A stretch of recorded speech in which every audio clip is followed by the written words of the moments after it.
Hello. Hello. Welcome Aleph, welcome Phoenix, welcome Corencio, welcome Writhing Leku, welcome Biangle, and welcome anyone viewing anonymously to the final chapter of Psycholonials. Whew, sorry, I'm a little out of breath. I just did a mad dash to, if you'll give me 1 second to take some Tylenol, because I have a very mild ache.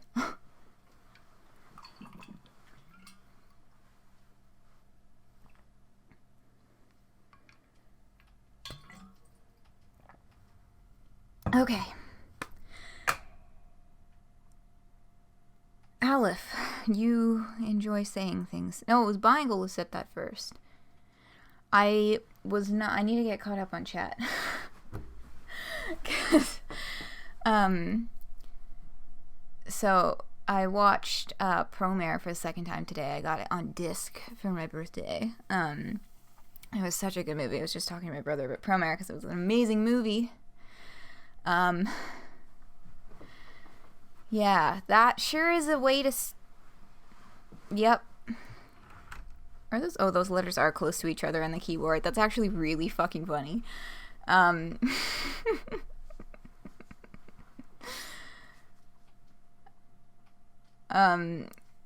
Okay. So, looking forward to another silly and uplifting clown game stream. Well, you're certainly in for a treat. This last chapter of Psycholonials is it's really excellent. Still out of breath. I am starting to do more exercise now. So that's a thing, but like slow and steady, you know what I mean? Nothing for community news today, but there will be a whole bunch of things to look at after we're done. And forewarning, this is gonna be fucking long. This chapter is the longest of all of them so far. I feel like this stream is gonna be like minimum 3 hours. Worth every second.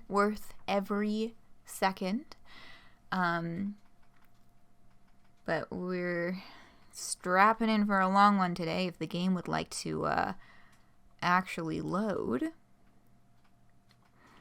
that would be great.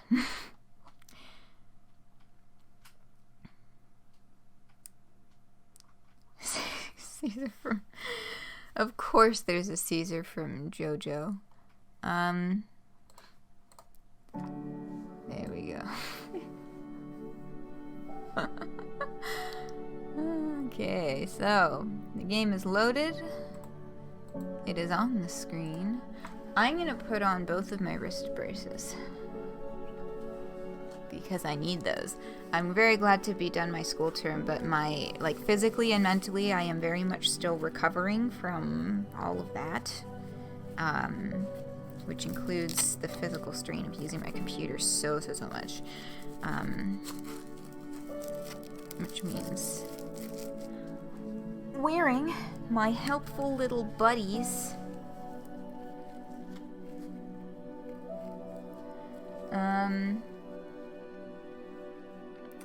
JoJo Part 2 spoilers. Oh, okay. Have not seen a single JoJo. The jocular moment from the trailer. Oh yeah, we will watch trailer 2, absolutely. But only after we finish, because there are some like end gamey things in the trailer, which I think is a unique choice because it's now the primary trailer on the Steam page too, which we will also look at the Steam page afterwards because they've made a few other changes there. But anyhow,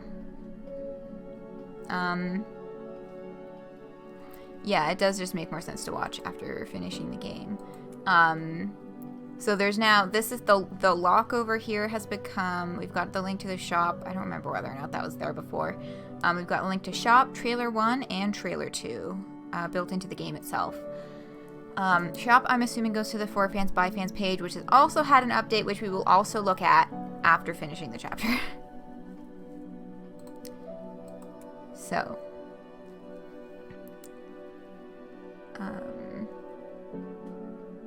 Spoofing a previous chapter. Yeah. Okay. Quite a thumbnail we are looking at. Chapter 9.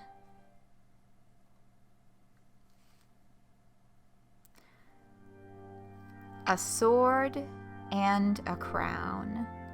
And the sword has officially reached the constellation. And this is different and more epic music than we normally get from the chapter opening screen.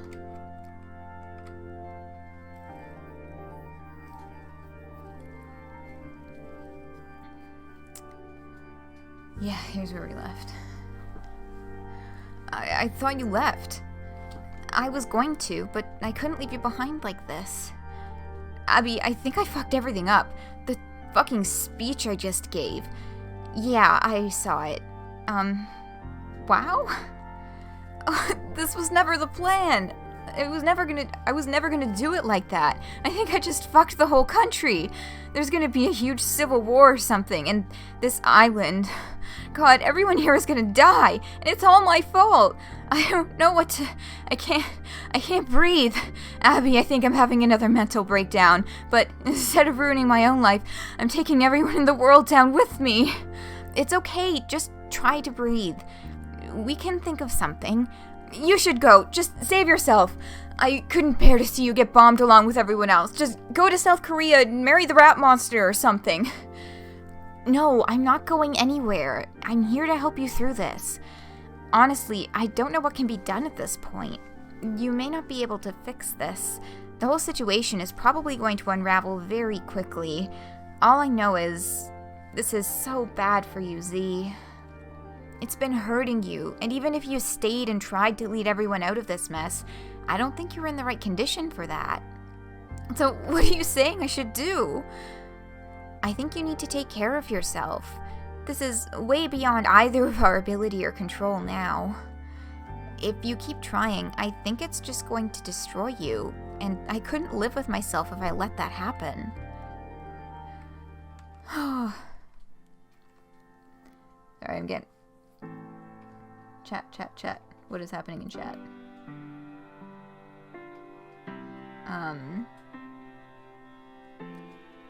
Yes, Mizzlebip. Watching from the background in the graves.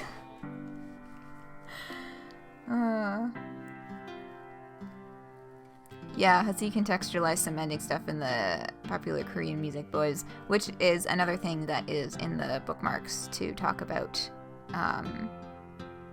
a little bit later. Are you telling me to just give up and go with you? Yeah, please come with me. Whatever happens next, I don't want to do it alone. But I can't just leave. Everybody's depending on me. If I just fuck off, that'll, leave this insane vacuum of power and all hell will break loose. All hell already has broken loose. But the amount of chaos that my absence will... You're hyperventilating again. This has to stop. Look, Z, I am going to fix this for you, but you have to trust me. Can you do that? I don't know if I... Yes, please, Abby, fix this. I'm so fucking scared. Okay, then give me those.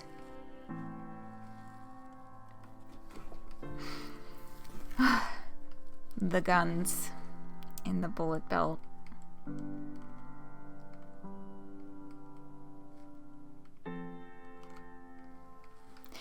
Mizzlebip. Okay. Pleading face emoji. Here, these are yours now. Shock. Z is appointing you as the new Supreme Honkifax of the Jubilite movement.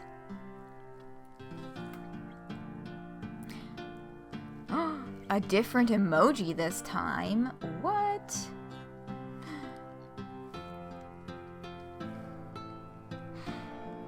Z is going to text you all of the login data for the important accounts you'll need to run this operation from now on. Won't you, Z? Z is, not in the mental space to respond to that question right now. Emoji enter. Oh my god. Oh, Z.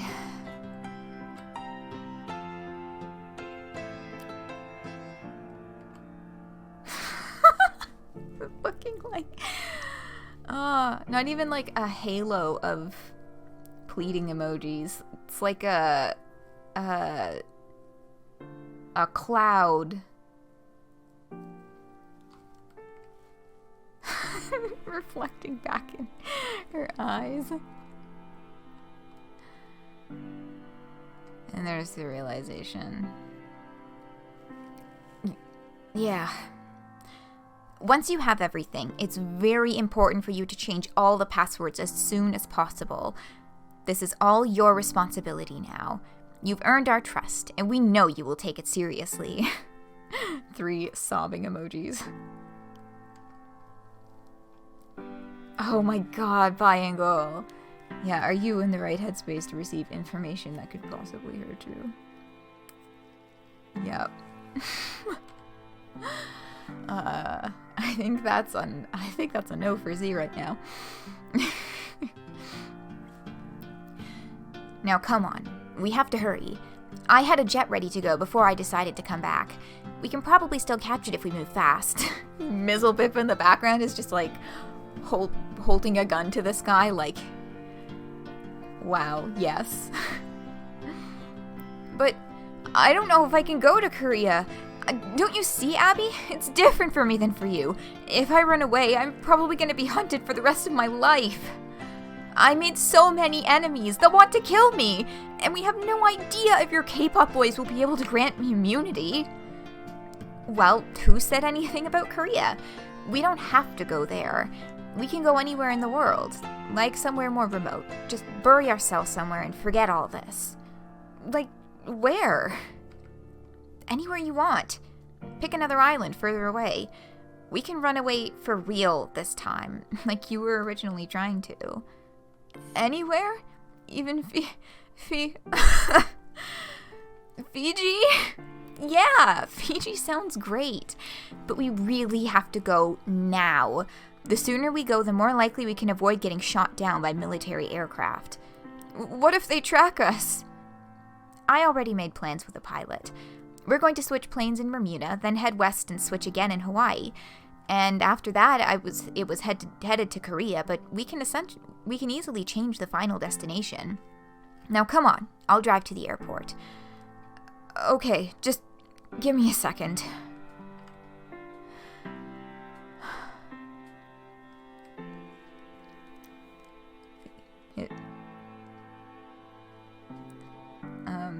Practicing gun juggling.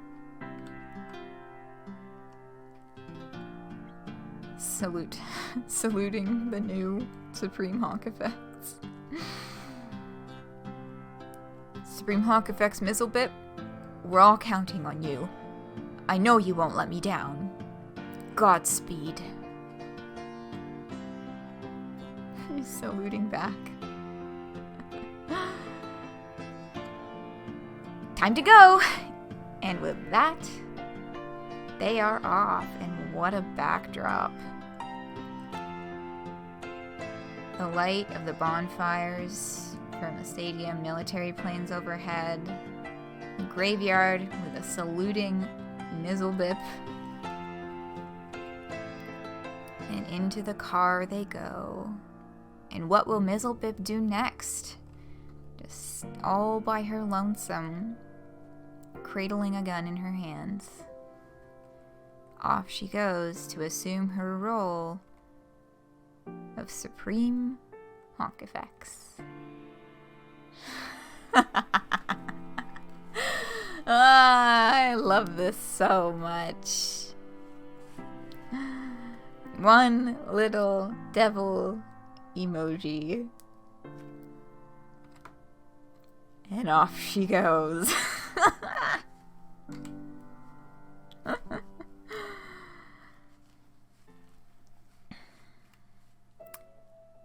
And we have a nice long animation here. So as they're driving across the island formerly known as Nantucket, there's a lot of things on fire. Yes, they did look like Gamzee eyes. It was a very Gamzee face from Mizzlebip. Oh geez, gas station on fire in particular is really dangerous because that could just like massively explode in an instant. But yeah, they're showing up at a remote airport.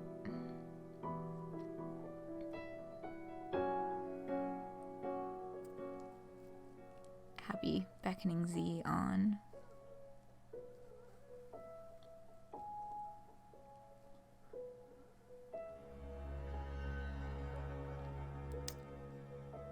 Nantucket in flames. That speech literally sparked a fire. Thank you for the bits, Biangle. Mizzle is just Gamzee all over again. Not just the eyes, but the hee-hee funny clown. And oh no, they're evil now. There is definitely some resonance there.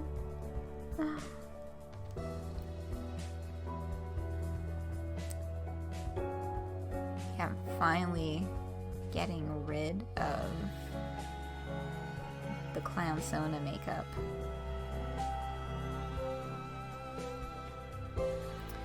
So here they're landing in Bermuda, switching planes to hop across over the continental US into Hawaii.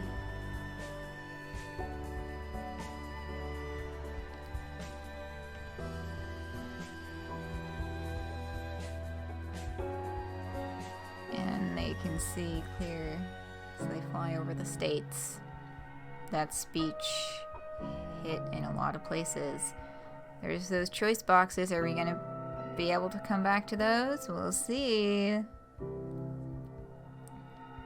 Biangle, stop that. By which I mean Z-feet moment. Oh yes, and out of the haze of sleep, we see Z's parents in the clouds.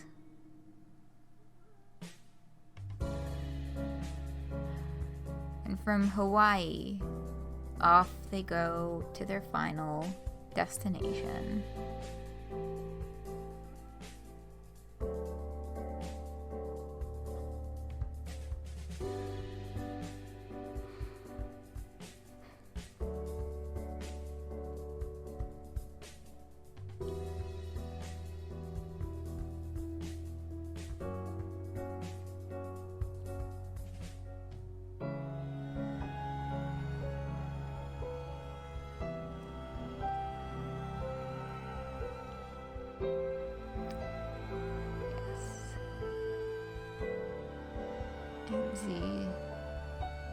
Z's dreaming of Whimsify, and that is a haunting silhouette.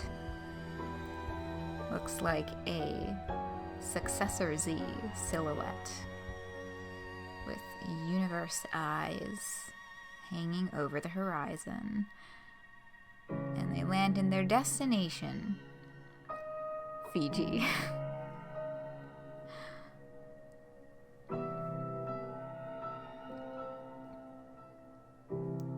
Successor.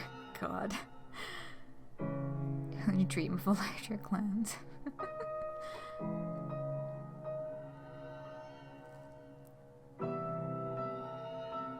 Yes, and after that long flight, they awaken to Fiji.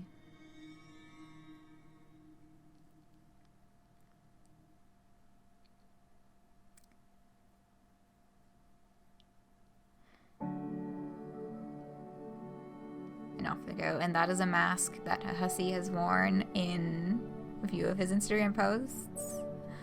And the hoodie as well. I love Abby's face mask. That's so cute. That's so her. The mask symbolizing healthier choices. Yes. Absolutely. Oh. Yes, and they're holding hands. They were holding hands all on the flight, and you know, Z like sleeping with her head in Abby's lap and all that, and they're holding hands as they enter this journey together. Z is still not wearing shoes, and I don't know why. Thank you for the bits. Yes, rainbow flag bits. The wink as she puts the passports over the counter because they're totally fake. Yeah, and Z is still like...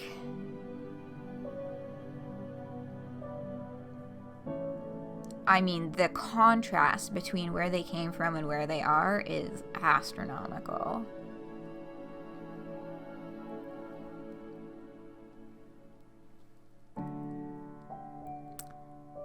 Yes, and they drive all the way meandering across the island.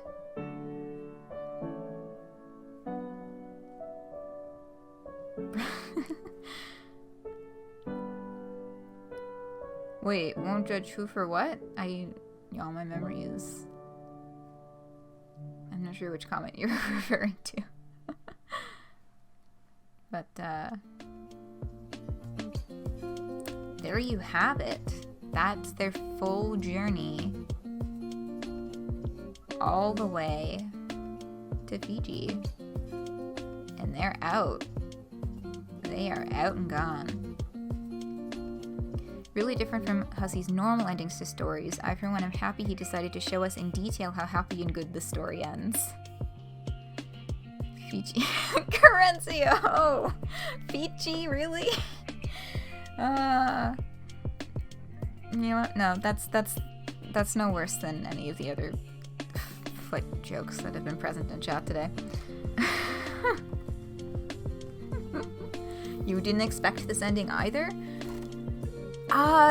Yeah, and I wasn't really sure where exactly it would go, and where it went was not really what I was expecting either. But, I'm gonna have some water. Hey, I have one mod, and it's me.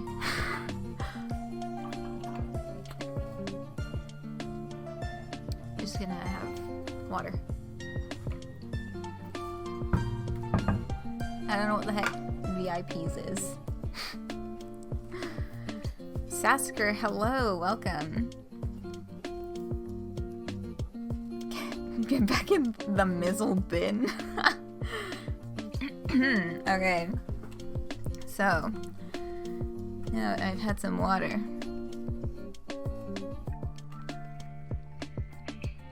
Go to your roles manager, I'm begging you. Never. No, I'll look at that one day. I don't know how I missed that when I was... Because I generally comb the settings of every single account pretty thoroughly. But, yeah. Let's continue on our journey through Fiji. Between your 3 flights, you spent almost 24 hours in the air. You swapped planes at each stop to cover your tracks. Abby set it all up in advance. She chartered the planes, made the payments, and you were off. Your nerves were high on initial takeoff for fear you might get shot down, but military planes never even came near you. A simple passenger jet taking off in the darkness heading southeast. Maybe it wasn't worth their time, or maybe an invasion was never imminent at all. You took off west from Bermuda just before daybreak. You swept across a burning nation and rode the edge of dawn all the way to Hawaii.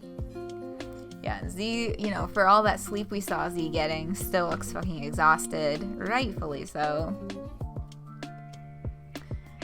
And yes, the Fiji flag heart wearing the, tourist shop t-shirt. Hold up, chat's gotten ahead of me here. Somewhere under, yeah. Wondering if the bomber was even real. Or, oh, do you think that, like, it was a false flag from the military, like a scare tactic? Or that Z just imagined it in their ginormous fear? Kind of invented this even bigger threat? But yes.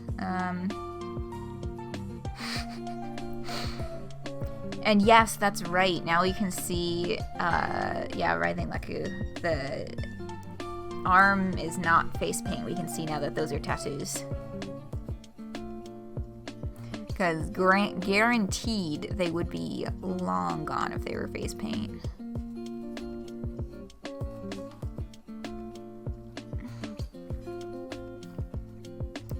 Hot girl summer. I don't get hot girl summer because I'm in fucking summer school. But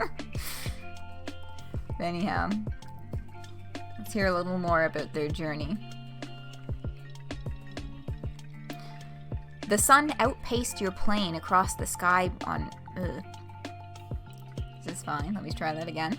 The sun outpaced your plane across the sky by a bit, making for one long sunrise following you on your journey.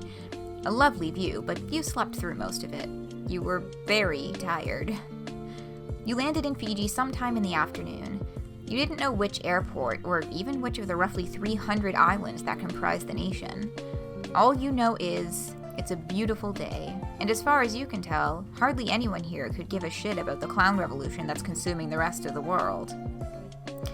To bypass COVID-19 travel restrictions, Abby arranged a series of ludicrously expensive bribes in advance, while you were both still in flight. Then, once off the tarmac, to clear customs, she produced 2 fake passports out of thin air. One for each of you. You wonder how long she's been preparing for a getaway like this. How long she's been scared enough to think about such things. You feel so bad. You acquired a car and now drive around the island a bit with no destination in particular.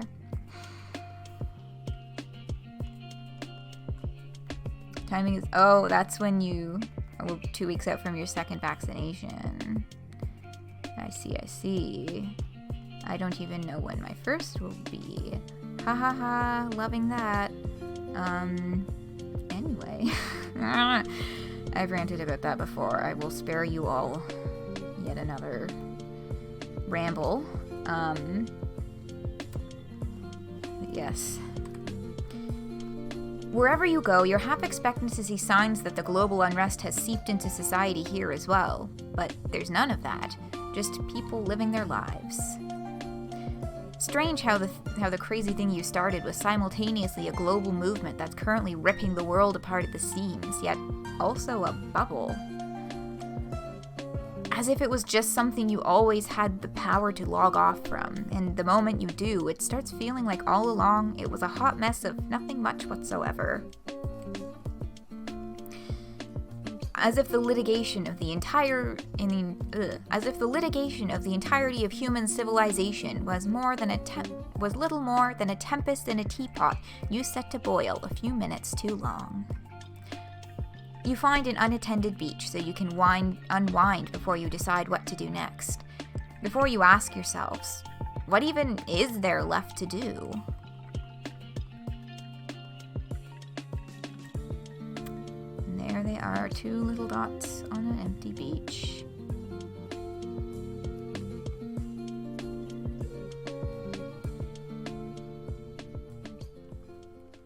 Give them to literally whoever. Yeah, I've heard a couple of stories of people who were just like in the right place at the right time, and they had cancellations and vaccines about to expire, so they're just like, don't care if you're in the priority group right now, you're here and you're getting one.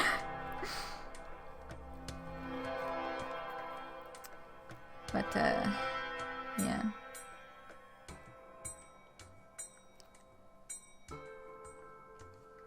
The Octo vaccine, because they had 8 left. Nice. Okay. We have some water, and then, let's debrief what the fuck just happened.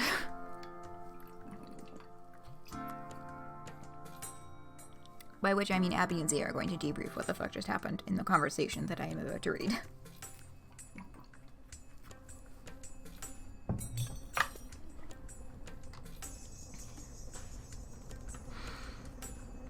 What's happening out there? Or do I even want to know? A ton of crazy shit. Where do I even start? I guess all I'm wondering is if it's as bad as I think.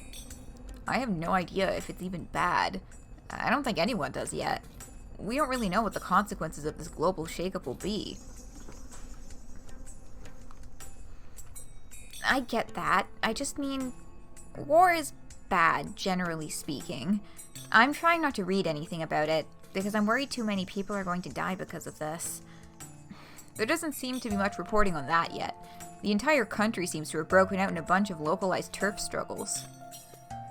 Is there even a country anymore? If you're asking if America has fallen, not yet. Not officially, at least. I think American media is in denial about it. They're all like, I'm not owned, I'm not owned. But America is fucking owned. There's probably no going back from this. Back from what, though? What are all these turf struggles? The entire US is splintered into a patchwork of regions under Jubilite control. Almost the entire Pacific Northwest is ceded territory. I'm not even sure if the government is trying to challenge that succession yet, since there are no reports of forces entering that region. Like, the US military is huge, but the reality of all-out civil war is also huge, and I think it's impossible to realistically contain the whole thing at once, no matter how big the military is. So it looks like they're focusing efforts on keeping the rest of the map from disintegrating, putting out all the smaller files everywhere else. Look, CNN has a map of all the regions claiming independence, which they keep updating. But I think this is a conservative visualization. My guess is corporate media is doing its part to tamp down on this. Keep everybody feeling like it's not as big a deal as it looks, and it'll blow over soon. But I don't think it'll work. You can't really bullshit your way through subduing a revolution any more than you can with a pandemic. Especially since the other nations are getting involved in fortifying the revolt. Reinforcements are flowing into the northwest from the Socialist Republic of Whimsify. What's that? That's what they call Russia now. Oh my god. Yeah. So now troops from that nation, and probably a bunch of others, are gathering on what was formerly American soil. Reminds me of how we started importing our own rebels onto the island. Once we did that, there was no way for the government to reverse the trend without causing a nightmare scenario. Speaking of which, what's happening in Nantucket? Or, excuse me, New Whimsify. Take a look at what's going on after there, just after I take a look at what was just sent in chat. Oh, I need my little document. If you're watching this on YouTube, any link that is sent in chat or shown on screen in the web browser will be in the description below for you to peruse at your own leisure. And alright, we're done. Now, if you're feeling unusual symptoms, just call us below. Otherwise, this has sound and I don't know how to turn it off. No. What? Oh, this guy. Got it. Okay, that's funny, and I will watch that more in a hot minute. Okay, let me get my document open and put that link in there. As usual, forgot to open this before. Breaks on your video, that TikTok. Okay, you got it. Will do. Let me just put that in the right web browser window then. I'll pop that into the one I have connected to the stream.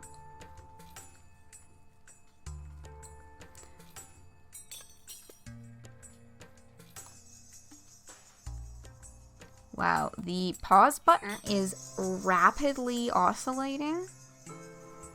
Let me see if I can very quickly get this on stream. Look at the pause play button in the bottom left corner of the video. I shouldn't be doing that. Anyway, I won't spoil the rest of it. And we'll get back to the game.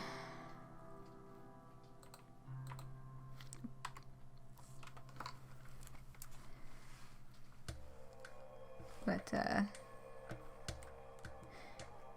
oh, TikTok autoplay videos and attempts to play over and over any other audio or video source. Yeah, I was trying to pause it, so I clicked on the video and then it just made it full screen, and I was like, that's not what I'm trying to do. So right now, I just, like, within Chrome, I muted TikTok as a website, so it's still going in circles in the background, but I'll just deal with that later. Pausing and unpausing over and over. Yeah. No, it's all good. I mean, it's a funny thing. It's not your fault that the website is being weird. Okay. New Whimsify. Let's see what's up over there. Well, the good news is the island never got bombed like I was afraid would happen. At least as far as I can tell. But on the drive to the airport, we saw fires everywhere. Yeah, I think that was all from localized skirmishes, not from an outward assault by the military. Results of factional infighting, which were probably sparked by the CIA's weird covert op. But the actual US military never launched a full invasion or bombing campaign. Not yet, at least. My guess is they're still hanging back and waiting to see if the CIA coup would just get us all to tear each other apart on the island and do the work for them, so they don't even have to invade or bomb. Which is sort of what happened, actually. It sure seems like it. I wonder if their drones were spying on the battle that destroyed my house. Oh, I'm sure they did. The CIA guys back in DC were probably all high-fiving over it. But also, I suspect the main reason the government is reluctant to outright bomb the island is they're all worried about it being seen as, like, bombing a holy site.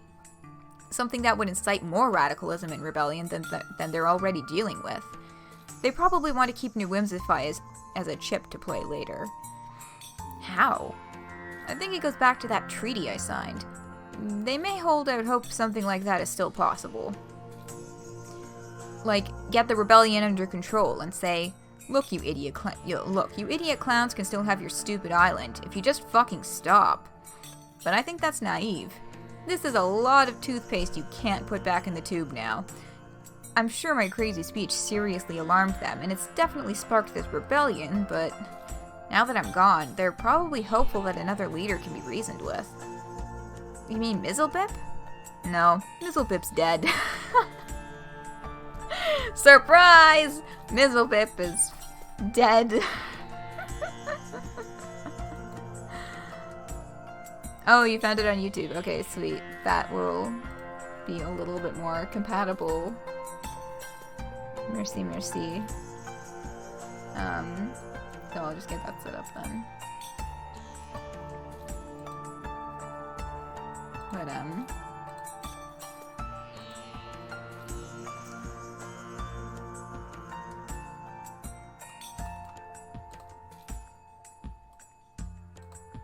And alright. okay.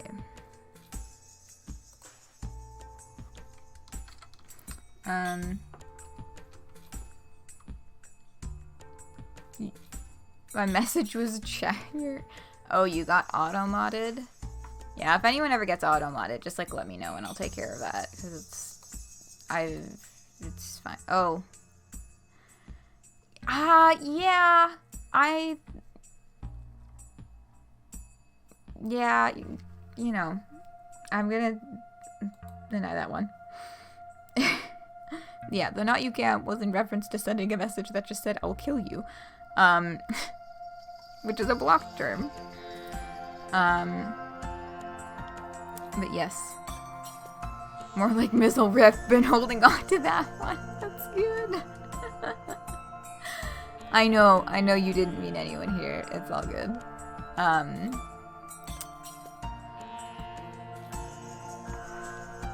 Oh no. Oh no, it begins. Okay, let's keep moving. What? She was apparently assassinated. It happened sometime while we were flying over the Pacific. Was it the CIA? I don't think so. It looks like there was a different coup from within. A new guy claimed the title of Supreme Honk Effects. It's some clown I never even heard of. Here, look. Jubilites unite. We are pleased to announce Professor Chucklefuck has claimed the Jubilite throne.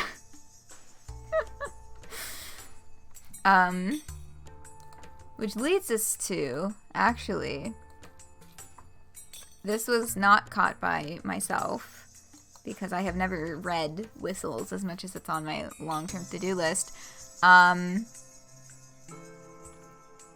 This is... Sure, shit, I can't remember what the rest of this is supposed to say. But this is a clown from Whistles, which has a very sharp resemblance. Oh, Sugar Shoe, thank you. I couldn't read the rest of it. Sugar Shoe. Very sharp resemblance to Professor Chucklefuck.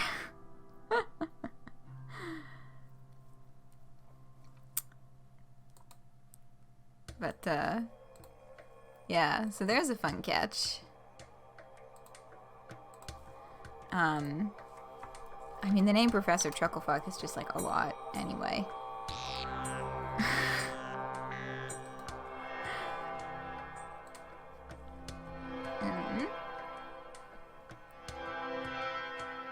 It's the playing card.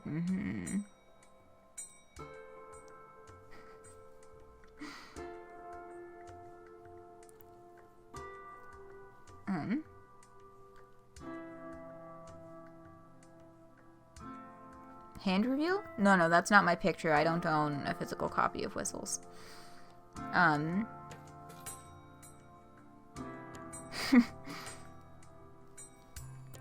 Yeah, no, exactly, Phoenix. I am a concept, and I do not exist physically. Well, let's hear a little more about Professor Chucklefuck. Professor Chucklefuck? Who the hell is that? No idea. Ring 3 was totally wiped out in yesterday's coup attempt, though this is probably just some bozo a little further down the ladder. He saw his shot and took it. Jesus Christ. I don't know, man. Just completely off the rails now. Are you sure this isn't part of the CIA plot? The fact that those agents were involved at all makes me really suspicious. Yeah, something about that. I can't really put my finger on it. What? It was fucking weird. Never really added up to me. On the plane, I couldn't stop thinking. Why would undercover CIA agents be carrying badges that just have CIA printed on them in big fucking letters? I guess so they could prove that's what they were to each other? But think about it. These are supposedly the best in the business. If you go undercover, I don't think you're supposed to have any signs of your true identity at all. Guys get, like, captured and tortured over shit like that. It just seems amateur? And that fucking photo. What about it? Hang on a minute. I need to check something. Oh my god.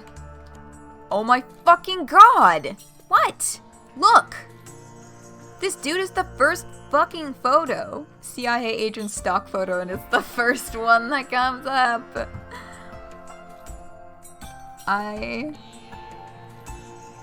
That definitely, like, when I saw it in the original context, it didn't strike me as, like, in-universe stock photo or any shit like that, just because, like, Hussie just uses stock photos and puts them in his stuff as, like, a regular part of his art style. So, god. In-universe stock photo.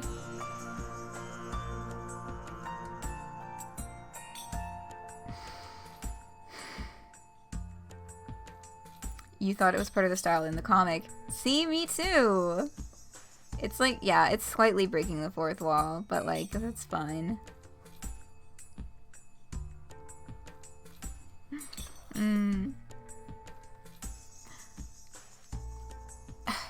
This dude is the first fucking photo in the Google image search for CIA agent stock photo. God damn it, Mizzlebip! Wait, you're saying Mizzlebip faked a CIA badge? I think that's probably what happened. I don't think she pulled it off a body at all. So, those weren't CIA guys? I mean, probably not. Do the math here.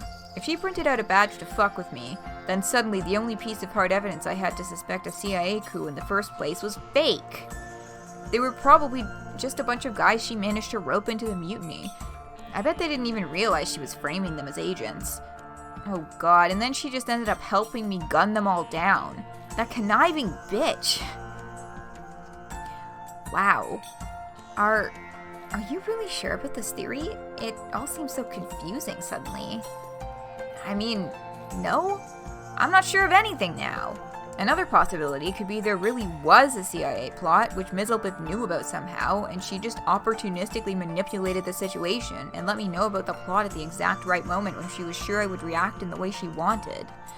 If that's true, like, if there really was a CIA plot brewing, I wonder if the CIA thought they'd compromised her because she let them think that, to let them believe they had an agent on the inside so she could keep playing both sides of the fence at once. That way, she could get intel from the CIA people on what they were planning while still having access to all our inside plans. Damn, what the fuck? Who was this clown? And I thought Joculine was bad. Joculine had nothing on this bitch. Well. Sorry, what's up in chat?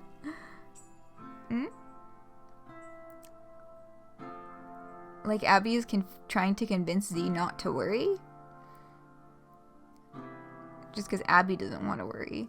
Yeah, I mean, Abby is, in a way, trying to convince Z not to worry. Because, I mean, that was her whole speech before they left. Was like, Z, this isn't good for you. You're falling apart. You need to get away from this. And in order to get away from it, it means not thinking so hard about it. Well, yes, she certainly was a next level type of snake if she actually did everything you just said. But she's dead now, so I don't think this is actually worth getting that stressed about. I know, ugh! It's so frustrating. I think I just let myself get hoodwinked out of my own shit. Like, I just got pranksist myself. What a fucking idiot I was. Well, huh.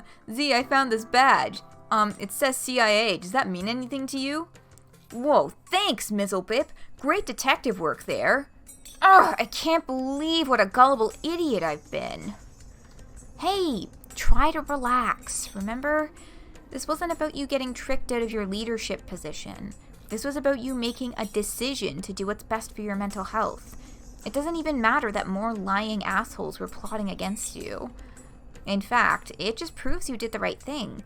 You really needed to get out of that snake pit while you still could. It was killing you, remember? Yeah. I know all that, Abby. This was the right move, but it's just gonna hurt for a while, even if it was for the best.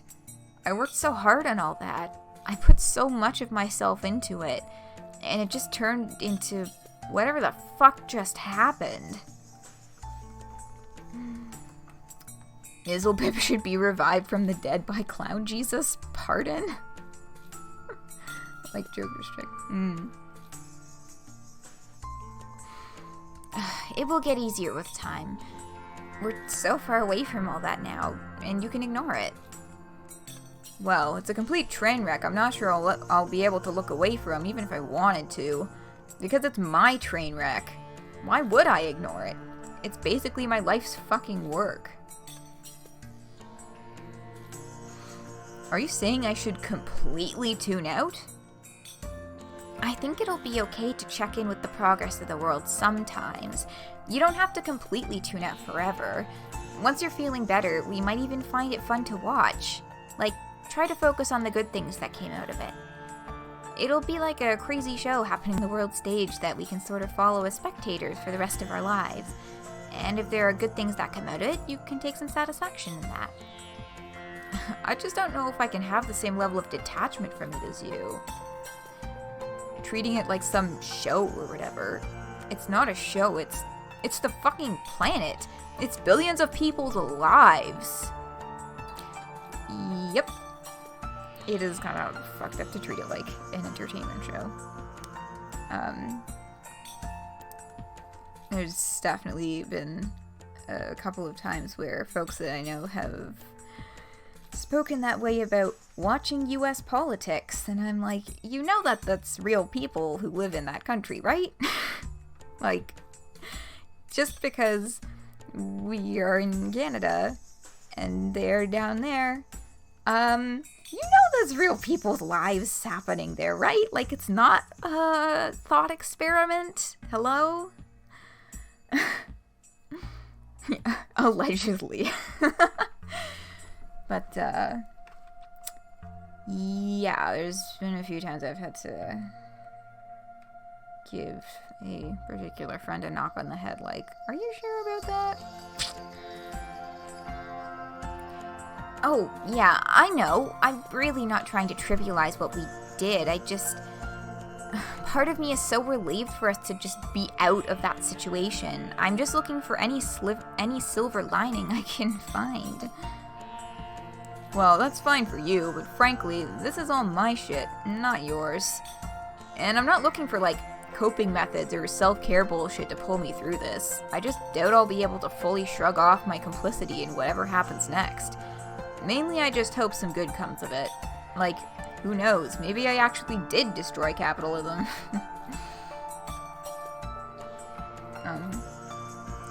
Same character trait that let Abby serve as his enabler in the first few chapters. Yeah. Even, oh yeah, North versus South in the States like that. In the South. It just... Oh god, Phoenix. Maybe. We'll just have to wait and see. I feel funny thinking about that. About examining what I actually wanted to see result from this. I think it's forcing me to look at this a little closer. Try to figure out why I was doing it. Sitting here now, it sure doesn't feel like it was about making the world a better place. It was probably just the only way left I could think to express myself.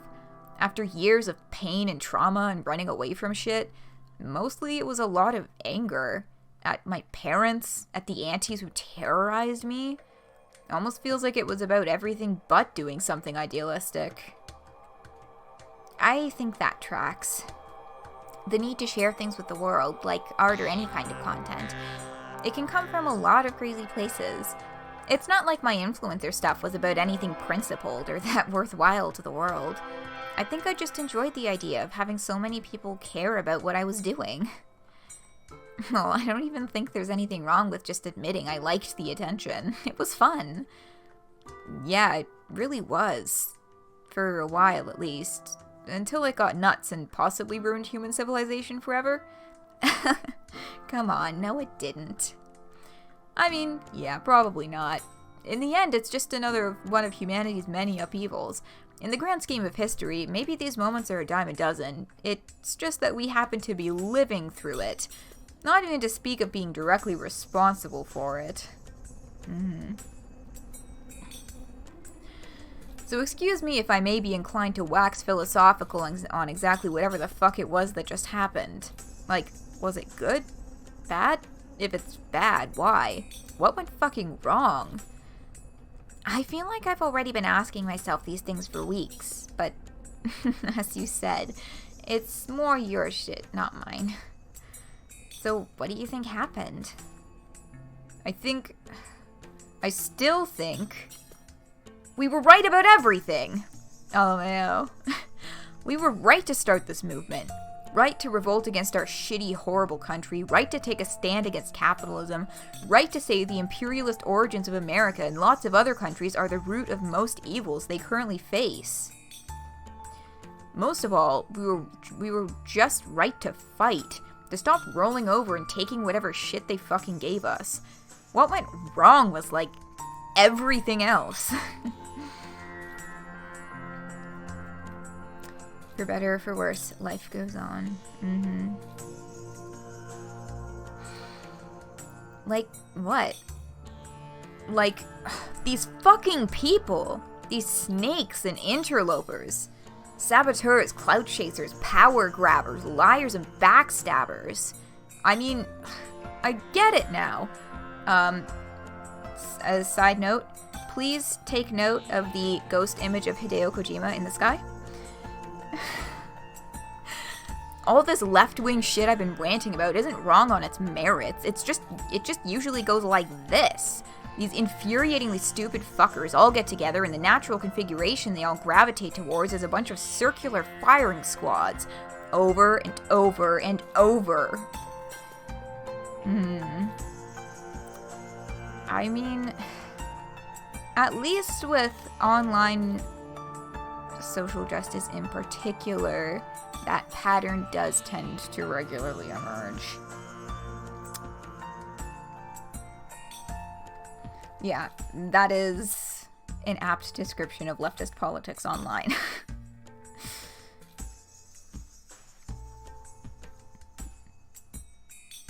Like, you can't just say that actually capitalism and imperialism are good. Yeah, no, because, like, they're not. It also happened with the French and Russian Revolution.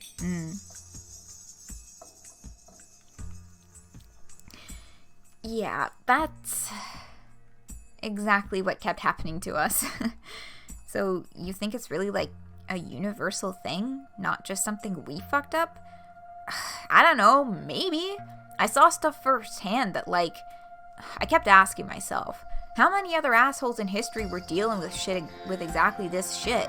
Or watching things unravel for the exact same basic reasons, even before there was social media?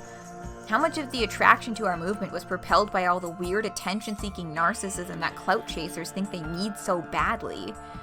But weren't those kinds of clout-chasing dynamics in play during other periods? Like, fame, power, and influence are all kind of the same, no matter what period you're looking at, or what the platforms resemble.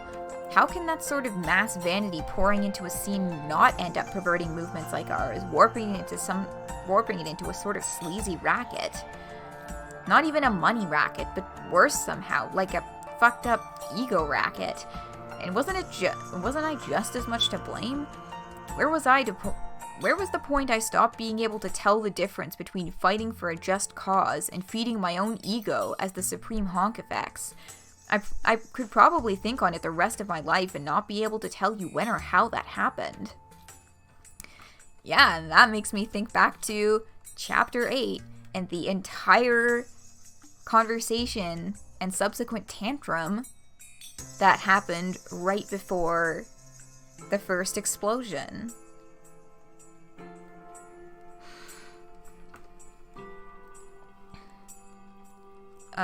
Where they were just like, how dare you, I'm the Supreme Honk Effects, and it's like, whoa, where did "ew, don't call me that" go, you know? So you don't think this spun out of control because, like, we went too far, or it got too violent or anything. You think the real problem is the natural incoherence of such movements was always bound to inevitably surface, because people are just nuts and jump into it for all the wrong reasons? Yeah, pretty much.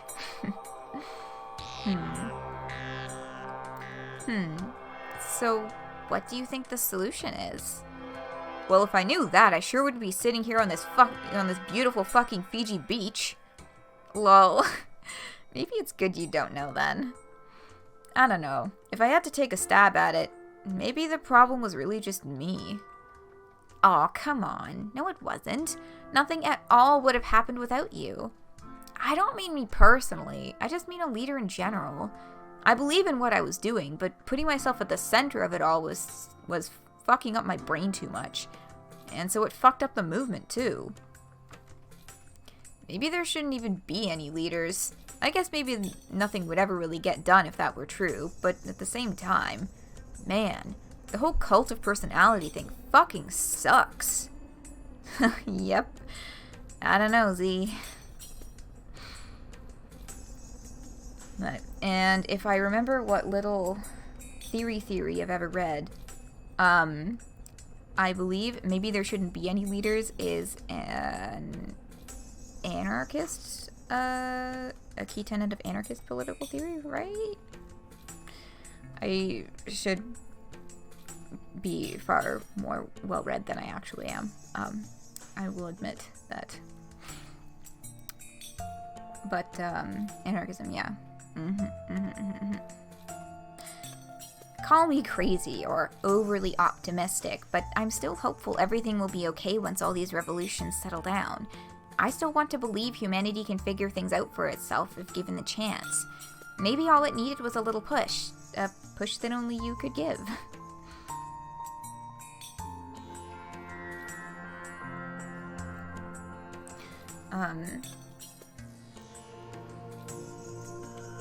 What's it called?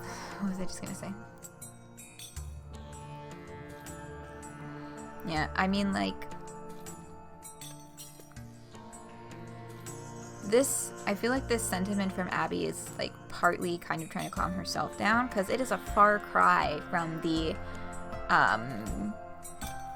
very good points she was tossing out, again, in that conversation in the last chapter, being like, do you know what systems these countries are even fucking using? Like, are you sure that this is gonna end in a productive way? Because it might fucking not. Hi, Biangle, welcome back. But,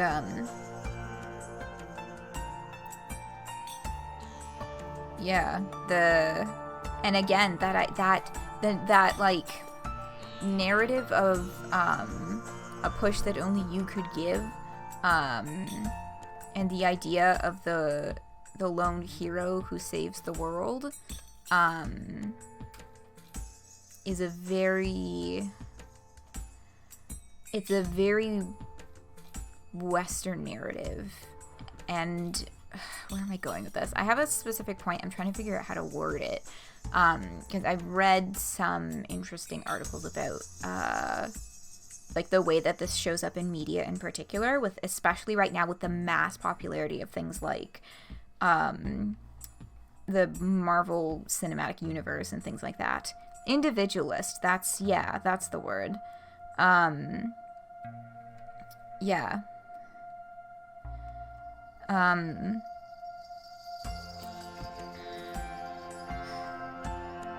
Yeah, placing, so, you know, it's a reflection of our, yeah. I wish I could words correctly all the time. That particular narrative is very reflective of our individualistic values as a society, and it is part of,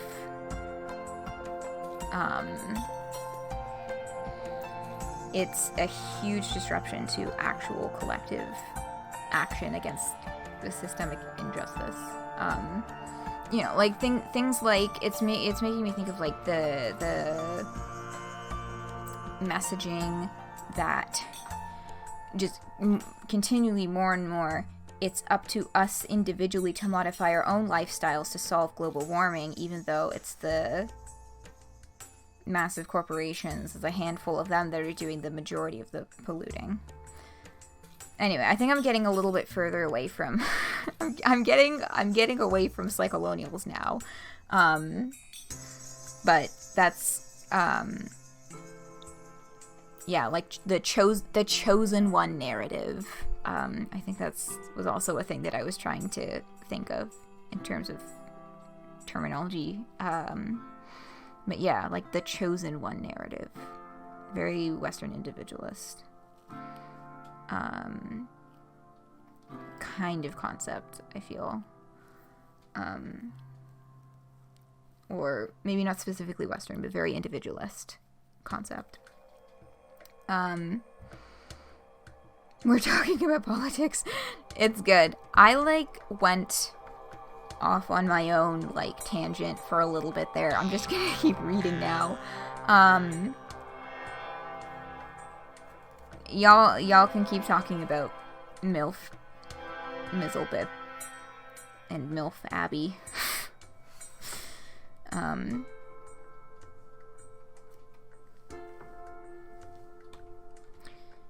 But yes,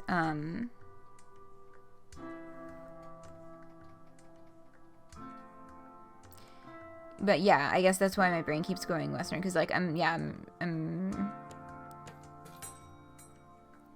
that's just, like, the context that I'm coming from, being Canadian and having American stuff shoved in my face all fucking day. Yes. I'm gonna get back to Psycholonials, because I feel like the train of thought that I was just barely holding on to is now, like, completely fucking gone. So, just get back to Abby and Z.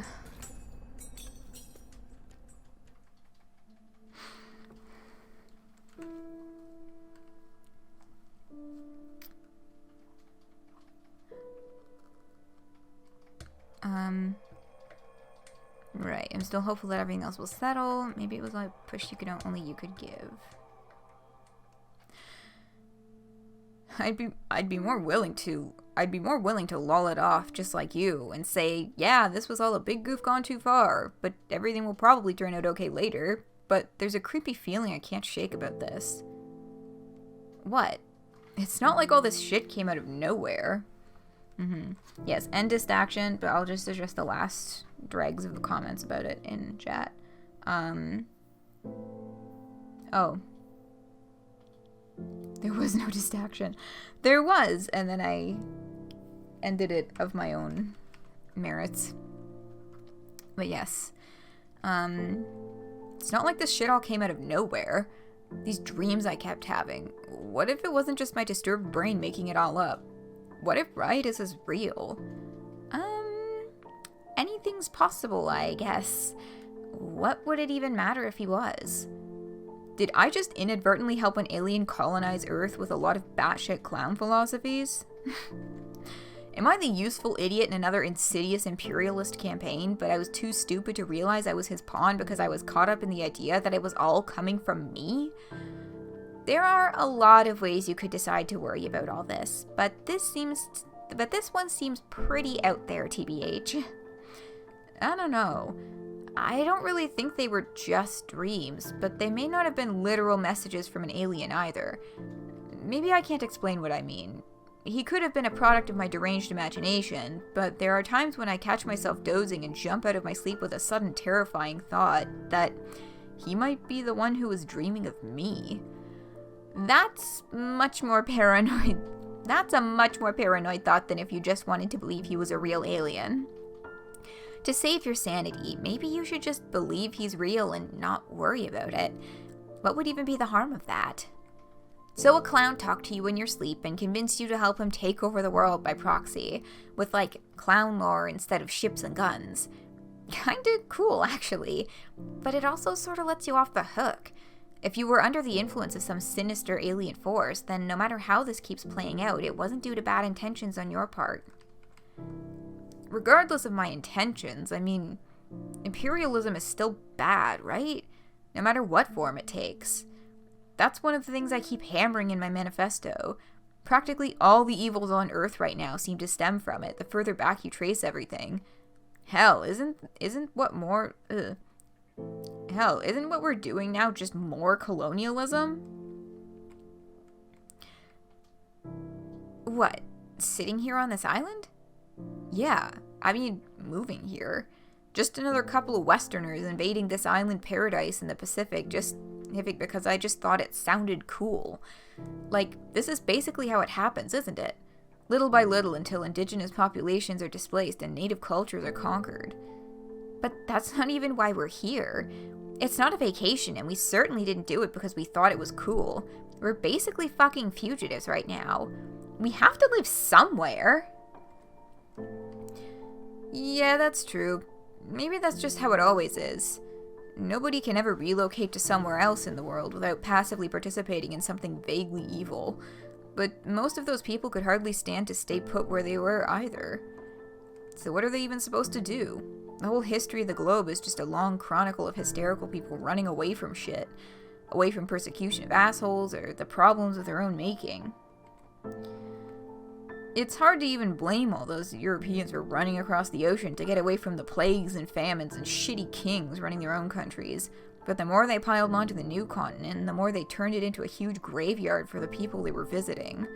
And if that wasn't enough, then they set up shop, put up bright neon lights telling the world this is the place where all the good shit happens. If the vibes of your homeland are rancid, come here. We gentrified the place already, buried all the squatters we found when we got here. Now you can do whatever you want. Go nuts. And that marketing effort worked. It kept bringing more and more people in. People on the run from their pain and traumas. And once they arrive, they just perpetuate the misery that came before while simultaneously becoming fresh victims of it. That's what's so weird about it. You run away to a new country to find a better life and just become complicit in the evil of its original settlement. And yet you also become a victim of its false promises. You get lured by its bait, and then it runs you into the fucking ground with all the other bodies that were sacrificed to serve this lie. My parents were just another couple of sacrifices, enticed to America when they were young and running away from shit. They took the bait, and the nation utterly destroyed them. If any country in the history of the world deserved to get fucked up this badly, it was ours. Whew. What's happening in chat? Abby is... No, Abby's fine. Choose to believe Abby's Z is wearing a binder and still clown gender? Oh yeah, absolutely. You know, just because they abdicated from being Supreme Honk effects, that doesn't change their whole gender. Yeah, I felt the same way at times. But it wasn't as personal for me, obviously. Just a thought I had every now and then, maybe due to feeling guilty for having so much. I wonder if people in other countries end up feeling the same way about wherever they're born. Like, this is the worst place on Earth. Someone needs to come along and fuck it up. Maybe. All I can speak to is where I'm from and how I felt about it. I dreamt about them, actually. Huh? My parents, while sleeping on the plane. Yeah? It's the first time I dreamt about them in a long time, in a way that wasn't horrifying. Like some stress dream about my mom, or some ghoulish body horror about my dad. It was very peaceful, actually. They said they were proud of me. Ah, well, you certainly did do something noteworthy. I bet they really would be proud. Yeah, but probably not in the way you might think. When I said America destroyed them, I really meant that. It got my dad chasing some idealized version of capitalist success that he could never quite reach, when after it so hard his health fell apart and he dropped dead. Then my mom went insane, and so did I, kinda. They had all their broken dreams riding on me, and when I self-destructed, the final hope of realizing success through a family legacy died too. Then, finally, my mom got finished off by a disease our psychopathic country had no ability or even desire to contain. So when they told me they were proud of me for doing what I did to America, it's not because I managed to reach levels of success they never could. It's because they wanted revenge.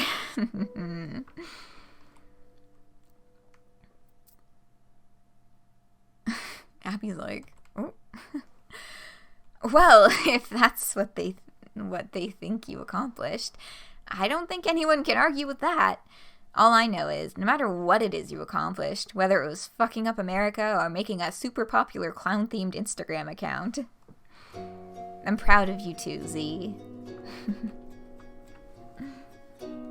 This bit fucking hits. Actually, Abby, I was thinking of just going by Jen now. Oh? Z is the name of a fugitive and a war criminal, probably on wanted lists in most countries. It's also the name of an angry teen, someone programmed by our crappy country to feel ashamed of where my family came from. Conditioned to cooperate in that erasure, or to even, want to help our nation overwrite the cultures it absorbs. It's the name of a kid who resented her parents, but the only reason I resented them is because the country fucked them up just as bad as it fucked me up.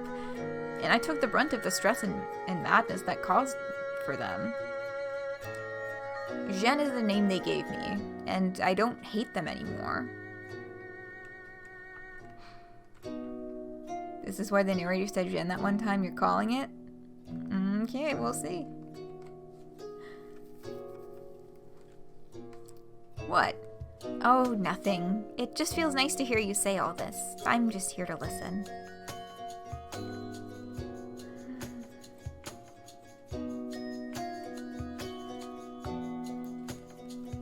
Yay. What the fuck? Huh?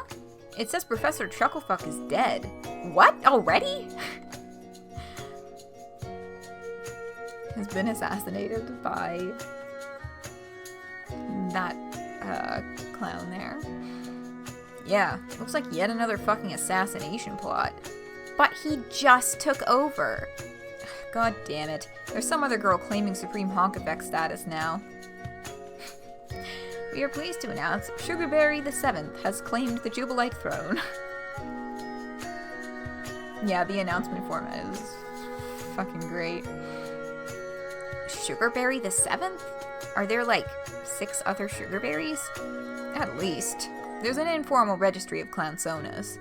Lots of people end up picking the same names by coincidence, so the registry tacks on Roman numerals. I didn't even know that. God, it's all so much to keep track of.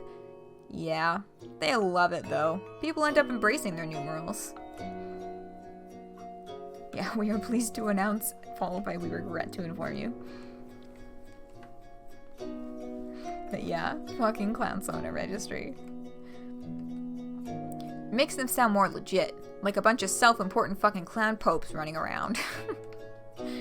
I guess nobody did that with our names? No, the registry blacklisted ours.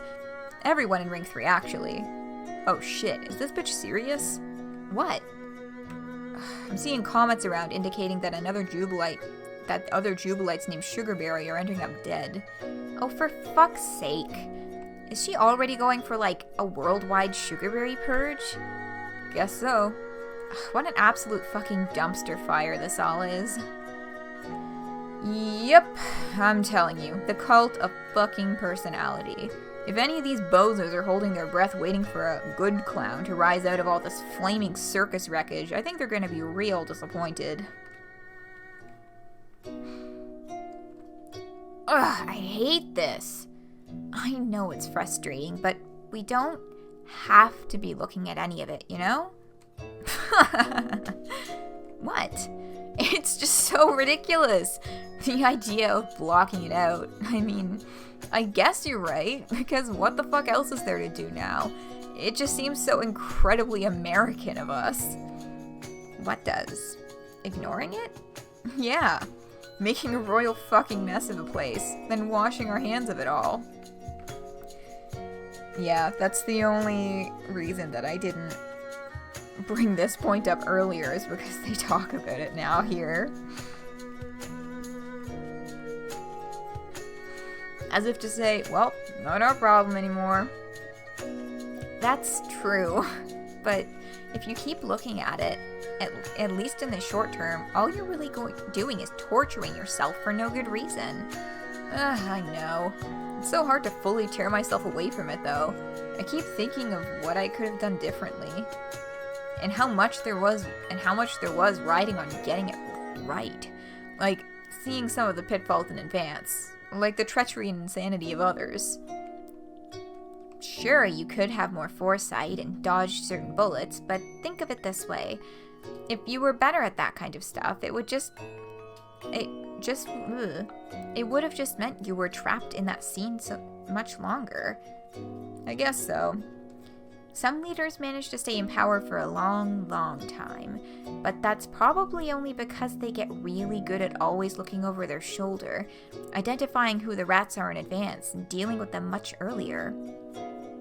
Like, certain types of dictators or old Roman emperors made an art form out of staying in power by doing anything imaginable, no matter how nasty, just to keep themselves alive. But how is that any way to live? What does that do to your soul? It probably just slowly destroys it. And you have a good soul. It would be so sad to watch it slip away. Why are you talking about poems in chat? He's finally becoming self-aware. Yes, the self-awareness and self-reflection is coming through.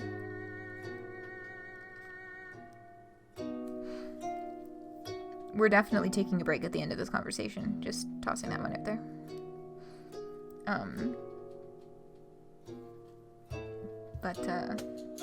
Yeah.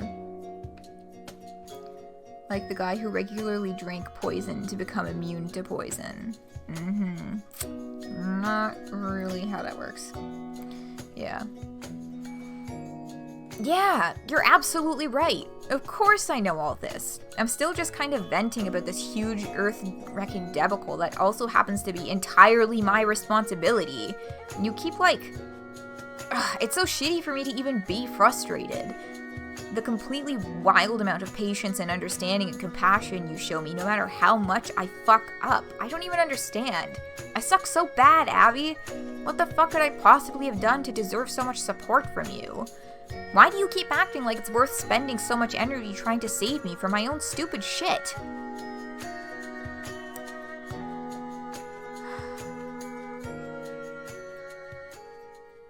And she pulls her hand back. You know why.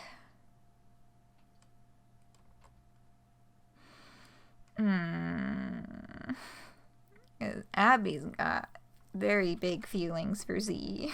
for Jen.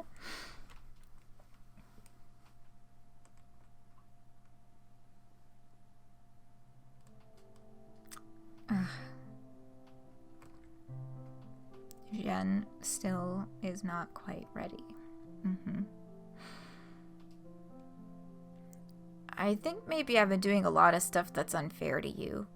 I've been constantly so far up my own ass about, world affairs and managing my circle of clown idiots that I've been callously blowing off your feelings about, everything.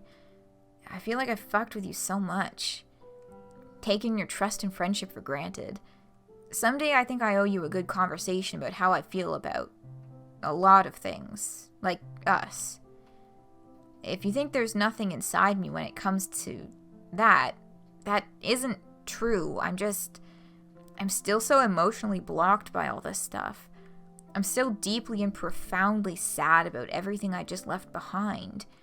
Like I let something incredible slip through my fingers. And combined with everything else about my past, that hurts. It leaves me feeling broken inside. So I really do want to talk to you about this, but it may take a long time for me to heal enough to do that. Does that make sense? Yeah, I understand. I think I always knew that's how you felt. I never wanted to push it. Just know that I'm here for you anytime you feel ready to open up. Take all the time you need. I'm not going anywhere. Where would I even go? We already ran away together. The rest is up to you.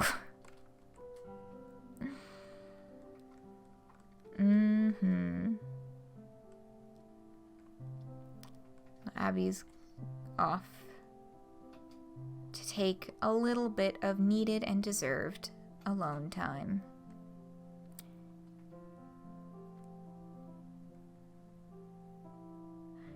And I think this is a good place to take a short break. Because I should have done that half an hour ago. Oops. So, a lot to think about with that conversation. We're going to take 5. Hello. Hello, everyone. Hope you enjoyed that funny TikTok as well as the music. We are finally at the full recording of Cascade that was used in the comic, so that should last us a few breaks. Let's get back to Psycholonials.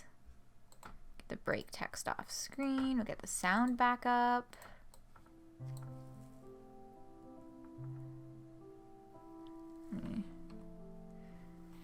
Oh no. Sorry, I was playing with the sound on my computer and the volume panel was right on top of the back button. Okay. Hello. You just always want to listen to the whole thing. I know, it's so excellent. It's very on theme too, seeing as, no, never mind. I was like, seeing as there was that remix in the last volume. No, that's the wrong Flash. Writhing Leku, thank you so much for the subscription. I really appreciate your support. And yes, we get a lovely dancing Tavros on screen to accompany. But no, my pleasure. I'm so happy to hear that you have been enjoying them. But yeah, oh, sorry, I'm bumping all my things together here. But yeah, no, thank you so much. The Urn Cascade. Wait until October 18th? You mean October 25th? Because I know you're doing that decade or reread. Which, it'll be interesting to see who actually gets there first, since I'm having to do some wonky stuff with my schedule. The pace has slowed down a little bit. But, speaking of pace and slowing down, let's speed the heck up through, well, not speed up, just, you know, start reading the game. But yeah, no, happy to hear Writhing Leku. And yes, enjoy your happy little Roxy. Oh, late in the month. Yes. Okay. Abby has decided to have a little bit of alone time. Fair enough. I'm sure it's much needed. And that means Z is also getting some alone time here. Your eyes return to the cynically magnetic pole of your phone. The little rectangle that's always been a limitless portal to the most maddeningly stupid and terrible things you'll ever read in your life. It just happens that now the stupid and terrible things were mostly caused by you. As the new Supreme Honkifax, it looks like Sugarberry the 7th is trying to take the cake. She's working hard on making a bigger mess of things than you ever could. Some of the things you're reading about her already almost seem like they can't possibly be true, but somehow you don't find any of this hard to believe at all. You really hope this bitch kicks the bucket soon, just like her short-lived predecessor, and you have a feeling she probably will at the rate this is going. You check CNN's map again, which appears to be in constant flux. Various regions are changing shape, size, and color all the time. What is even happening? The revolution is spinning out of control. Would this still be happening if you had stayed? Or would you have managed to bring some semblance of order to the rebellion? One thing you know for sure is this. None of this would be happening if you hadn't given that insane, impetuous speech. Maybe the only conclusion you can draw with any confidence is that losing your cool carries a cost, even if you do happen to be right about everything. You want to know what the CNN labels are? Yeah, me too. I wish it wasn't quite so pixelated. We can only say for sure the darkest pink is Jubilite controlled territory, and the lightest pink is close to being Jubilite controlled. But there's like 1, 2, 3, 4, 5, 6, 7 other colors. And we can the bar at the top, we can sort of guess that like the light blue or the light teal or whatever is, you know, territories that are still fully in control of the United States government, and that the light green is like mostly okay still. But like, why are there so many middle colors, and what do they all mean? Like, what varying levels are we looking at here? Your guess is that green territory is exclusively US, since the right side is closest to the flag. Yeah, and then well, because there's a light green, and then there's that light blue that's like an even smaller part that's like further right. So those two are definitely very US government-y. But yeah. Those, yeah. The middle colors. Interesting. Maybe there are other movements? Yeah, or like other like varying levels of factions, like maybe some of them are showing which places are still controlled by the US government, but the policing has collapsed versus not collapsed, or there's like military Jubilite action here versus no military grade action, things like that. Like there were militia movement here attempting to overthrow the other branches from Trump. You really think it's just linear from like 100% to 0% Jubilite control? Yeah. Yeah, I suppose we are left to contemplate the possibilities. You like the idea of it being complex, though. Yeah.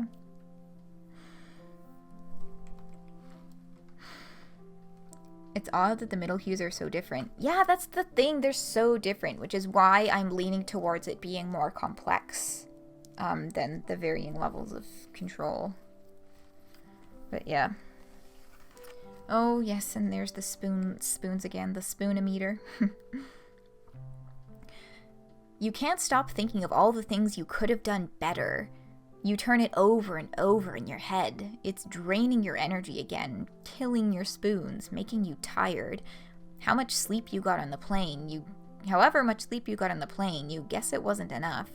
You begin to wonder if you could go to sleep for the rest of your life and still never feel fully rested.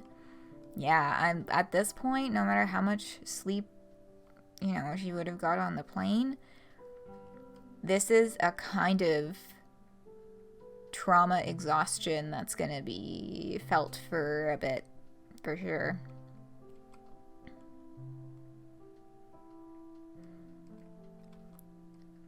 But it appears... I love how, like, everything goes blurry when she goes to sleep.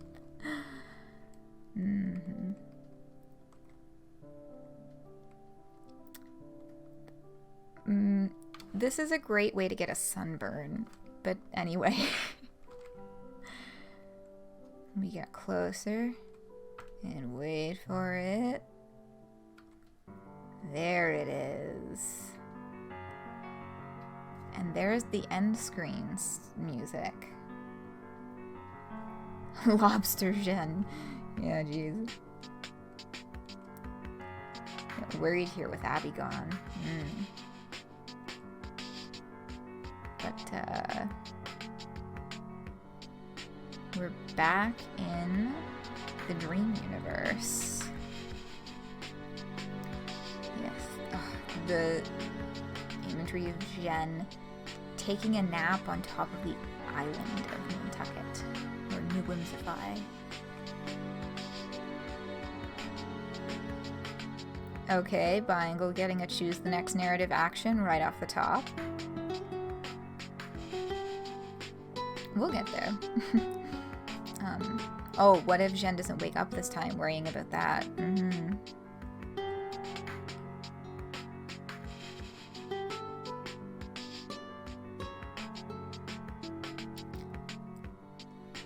Now. Okay, I'll read this, and then we'll...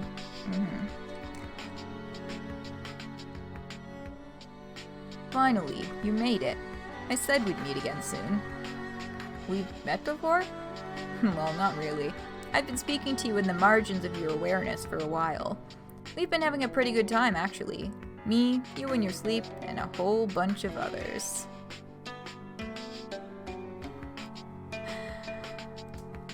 Other? Okay, this is... So... Okay, no, I'll read this page first. Others? Who? Oh, just a bunch of fucking eavesdroppers. Nosy motherfuckers. Curious interlopers. A vast peanut gallery of sorts. An army of total clowns bigger than even the one formerly at your command. Okay, I don't have the slightest fucking idea what you're talking about. What about Riotous? What about him? Where is he? He's gone. Are you... You know who I am. You said it yourself once. I am Z. I am the successor to Riotous, Lord Queen of the Jubilites. So if y'all were on board with the theory that the fucking interlude voice was Successor Z, you were correct! Interlude voice was indeed Successor Z from the future. Ultimate Z. But yes. What do you win? You win knowing that you were right. Yeah. Here they are. Clownhawk. Okay, now let's see what they have to say, now that they're speaking directly to Z and not to us.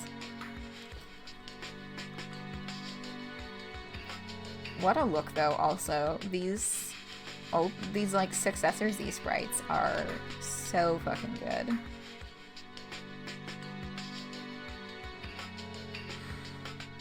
And you could be the successor, too. I'd say you finally qualify, but with that title comes the responsibility of making a real choice. Maybe the first real one you've ever made in your life.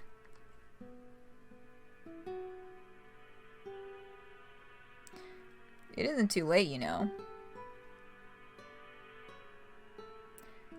Are you saying I should go back? I'm not saying you should. I'm only saying it's not too late. All of it. Everything you worked so hard to build. It's all still there. You think they wouldn't welcome you back with open arms? You think they wouldn't go apeshit for your triumphant return? You see what's been happening. The chaos, the power struggles, the splintering of the movement. Can you even imagine the euphoria that every Jubilite in the world would feel if you rose from the ashes to reclaim your throne? I've thought about it, but Abby and I... Who do you think you're talking to? As if I'm not perfectly aware of how you feel about her. But she's only a mortal. Spinning the gun on my finger. She will slip away someday, just like all the other simps you have dancing at the end of your many strings. Whereas you're faced with an opportunity. A chance that only one in untold trillions of people across the galaxy ever get to have. You could be a goddess of your own planet for all time to come. You could then achieve legendary status as Riotous did, on many other planets of your choosing. You could instruct new successors, sculpt them in your image, push their worlds to even greater heights than you achieved on your own. You could have immortality, stitching your name into the fabric of the universe itself. And the gun becomes a universe. You could live not in a fragile, infinitesimal human body, but in the realm of dreams, of the ephemeral yet eternal. You could trade what pitiful clout you've earned online for the clout of vast interstellar populations who would worship you for countless generations across unfathomable expanses of time. All of this could still be yours. And it's just sitting there, waiting for you to take it back.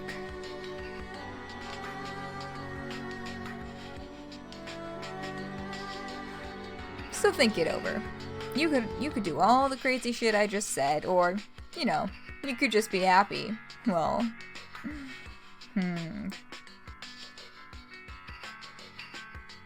Yes, like a fucking game show host. But here we are, the first trailer. Oh, which part of this was in the first trailer?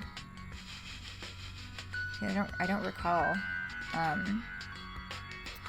Yeah, I love the flippancy about, you could be happy. Huh.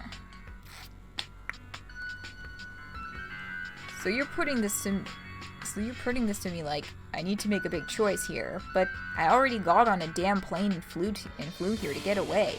Didn't I already decide?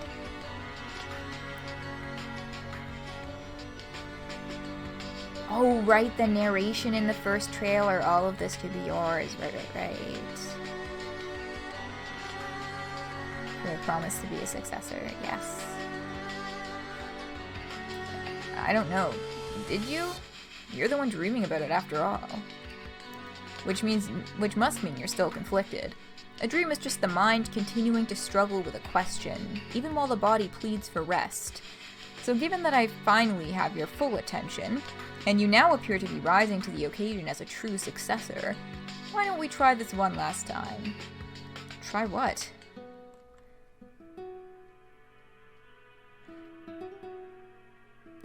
The fuck is all this? I guess you missed all this fun we had. You were kinda busy, lol.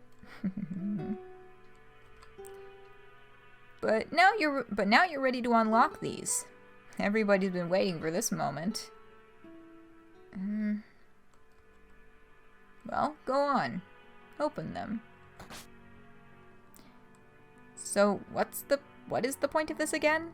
This is supposed to help me, like, decide what to do? No, not help you. It will enable you outright. The choice is before you now. The crown or the sword? What are these? These represent the duality facing you. A sword and a crown. So if I picked the sword, I go back and fight? Well, no. You still don't get it, do you? You just aren't smart enough yet. But you can become as smart and all-knowing as me someday. If you make the right choice, that is. Whatever. I don't care about being as smart as you. I just want to know what the fuck this is all about. So the crown there. I pick that and I reclaim my throne? I go back and become the Supreme Honkafex and everybody loves me for it?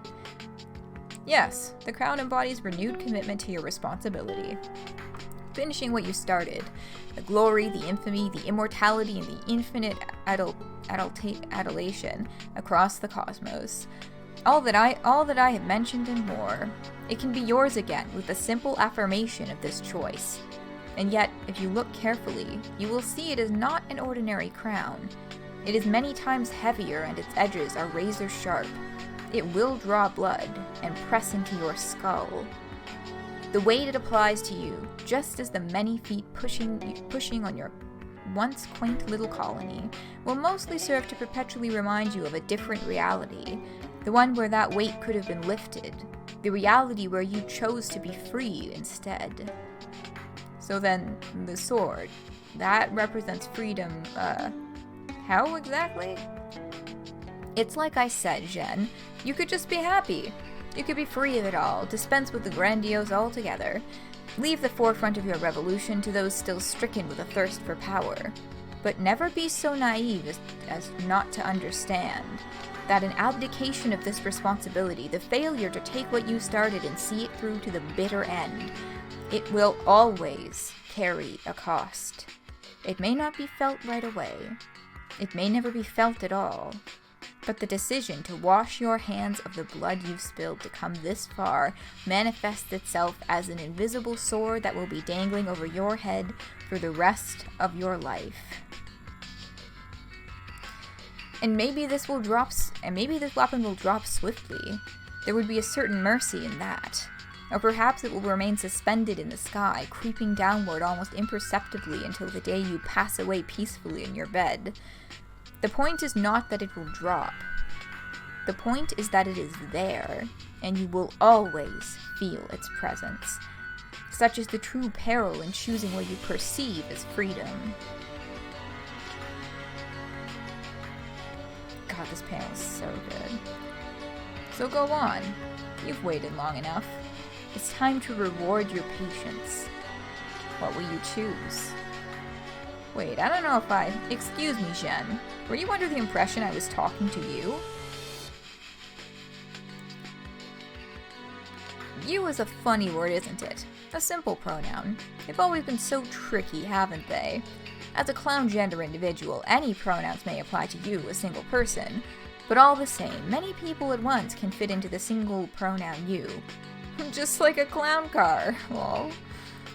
How many people can fit into the clown car pronoun labeled you? labeled you. Millions of clowns? Billions?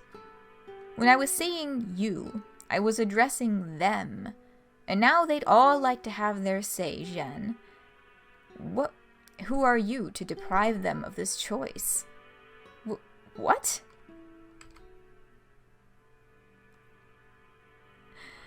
And we are at a crossroads. So we've had 2 people so far redeem, choose the next narrative action, and say sword. So we're gonna start with 2 choices of sword. Ah! Why are you resisting? The clown car has made its choice. Shouldn't you feel grateful to have the burden of this decision lifted for you? No matter. We can just try again. As many times as it takes if you insist on being stubborn.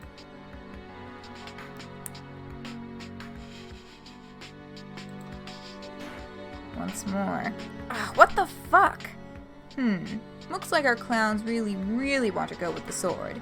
Anyway, you're still resisting. What's up with that? Notice the eyes and the whole face are just getting more like Riotus's eyes did this as well.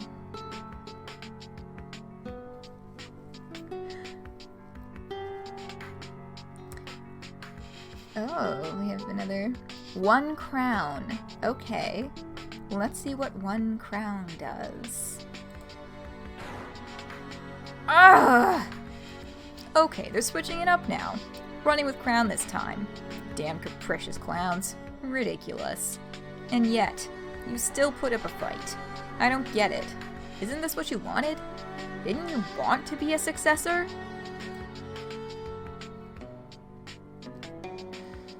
I believe we have 2 more choices left. And I will put out there, there is 1 ending. So this is changing the dialogue that's happening here, but we're not gonna completely fuck everything up by doing different weird things. 2. Phoenix. Sword. I shall honor your purchases. Fuck you! Huh, they just flipped their choice again. They want sword now. A little more volatility from our clowns after they... Well, I'm not sure what they've been trying to accomplish here. Almost like they've been picking at random. Then again, would you expect any different from a rowdy clown car of this magnitude? Probably time to throw in the towel and do whatever they want, wouldn't you say, Jen? Oh god, the fucking white like flames out of the eyes and the universe overlay. Yeah, I didn't get touched Lady Dala.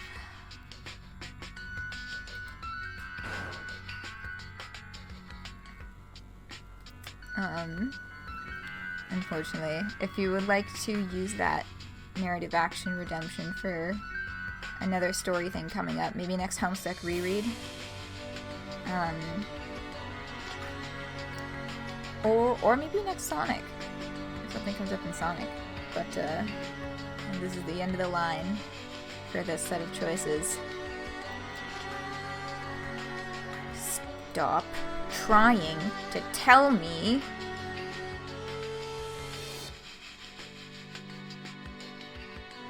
what to think.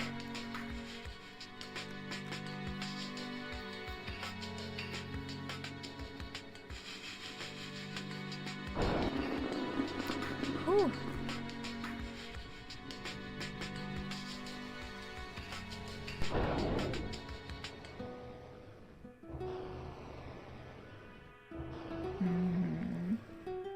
Notice some reused? Yeah, there's a few fill in the blanks that get reused a little bit.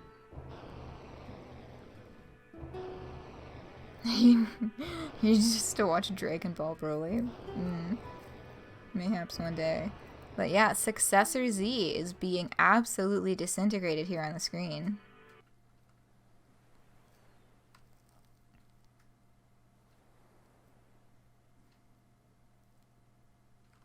And this is, I believe, one of the longer animations as well. But yeah, let me just, It won't let me. What if I go back? There. I'll create a random save point.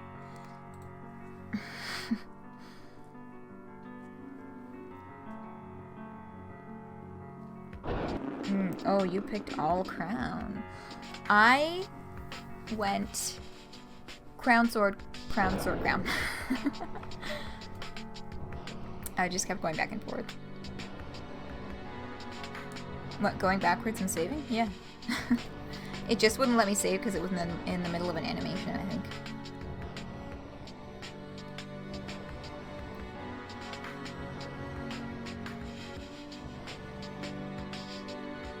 It's always like the best action movie ever.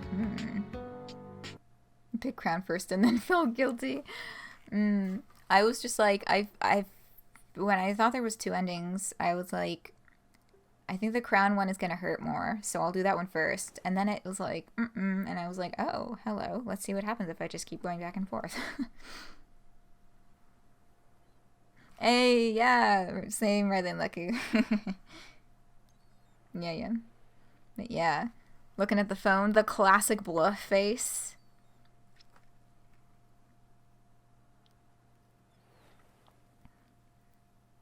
A decision has been reached. And off it goes. Goodbye. Rip Z's cell phone.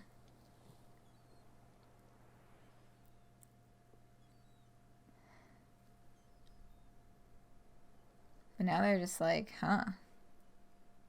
What now?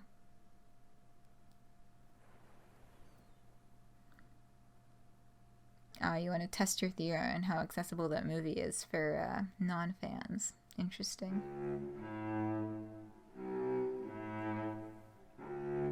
Oh yeah, face journey. And he shows all sorts after. Yeah. Jeanne touched the grass. Yeah, there's the phone, bottom of the ocean, and they're kind of like, well, shit, what now? Looking down the beach to Abby.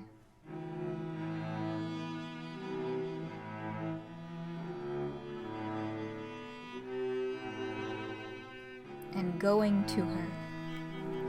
Go to her, Jeanne, go to her. The art here is like, it's still, you know, the simple art style, but it's just, the simplicity that communicates so much.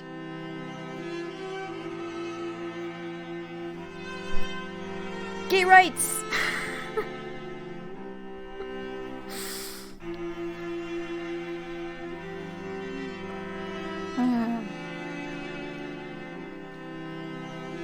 Finally, at the end of all that, they connect.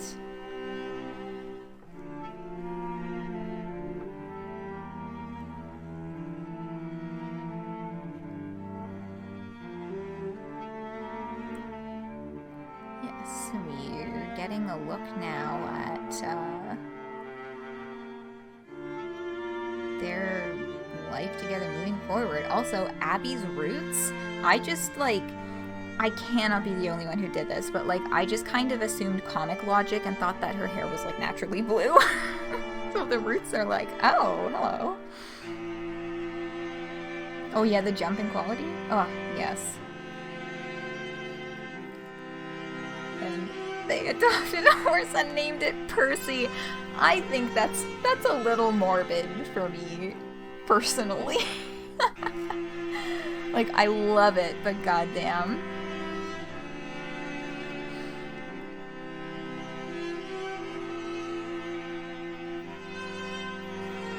Yes, and Jeanne growing her hair back out.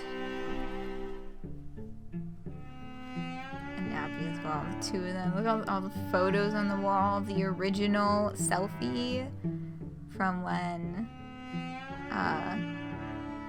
Jeanne first got clowned up. Also, the couch they were on, Mizzlebip is on that couch in the first trailer, and I was kind of curious as to... I guess that was a false flag panel.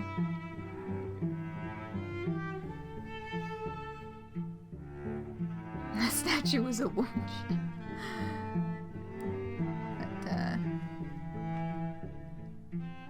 But, oh, you thought she had triple dyed it?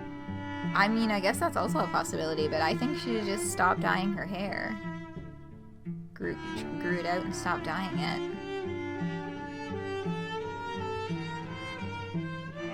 Yeah, framed their Instapics.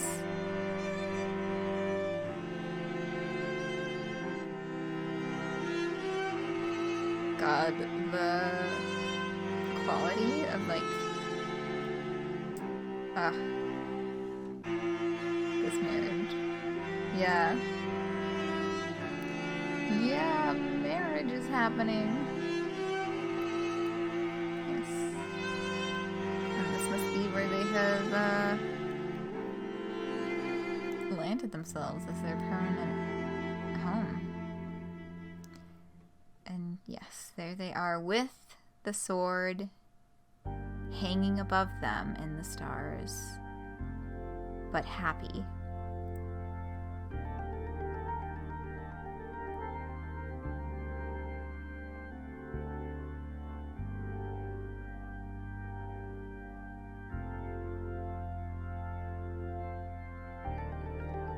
And up to the stars we watch the crown disappear. And that is the end. How we feeling?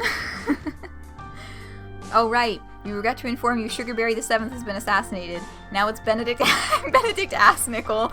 Now Benedict Assnickel is dead. Now Chew Toy Waffle Pocket. Music by Clark Powell, the amazing, wonderful Clark Powell. Adelaide Killigan on lead engineer. Chew Toy Waffle Pocket has been decapitated. Additional engineering by Andrew G. Cohey, who also does stuff for Vast Error. Panama Pork Pie is the next Jubilite throne. Editing by Aisha Yufara, the wonderful Aisha. Panama Pork Pie is now dead. Additional clown design by The Sex Mime. Soda Jerk Thundernut was next, and now he's dead too. Then it was Pillbox Mumble Bitch, who's now also dead. Cowboy Breton. Poodle Boink Aristotle.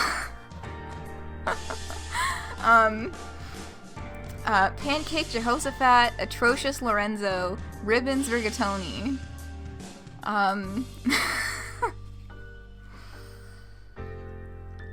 Okay, and now we see the shadow of a Jubilite becoming the successor for Earth. We'll be able to see their name in the cast list after. And yes, there's a Secretary of Jape associated with all of those people who, great Honkafexes who were assassinated. We're seeing now planet after planet, more successors, more spread of Jubilite manifesto. Space clowns, yeah. Confusing to see it disappear when you picked clown. Yeah, I when it disappeared and I picked clown, I just figured that, well, it was something like Jen would always do the opposite of what you tell her to, because of her whole thing about, oh, Ribbons Rigatoni's dead. Okay, sorry, one moment. Magpie Straw Slut. Bratwurst Fuss Budget. Weasel Shoe. Fez Deerstalker. Bowler Van Miter. Beat Pooty Juggle. Stovepipe Knuckle Rump. Turtle Burger something. Yogurt Whistle Tits.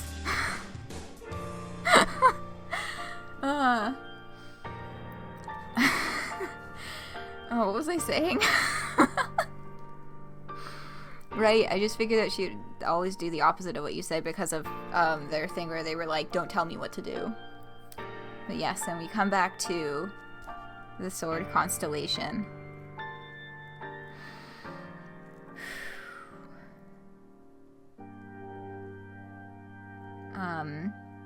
Yeah, the credits are fucking amazing, indeed.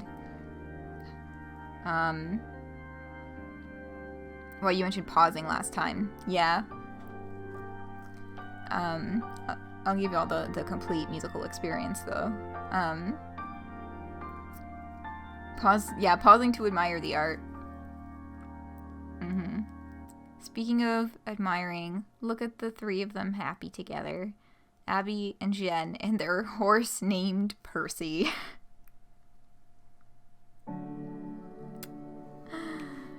So, oh, Pillbox Mumble Bitch is your favorite? Yeah, I know there was at least one that I kind of messed up the name because I couldn't quite read it. I was having trouble figuring out what it said, and then the thing changed, and I was like, oh, fuck it. Oh, right, it was then one with a number. It was a Roman numeral number of, like, fucking CDXI or something like that, and I was like, is that 1,000? I don't know I don't really know how to read Roman numerals that big.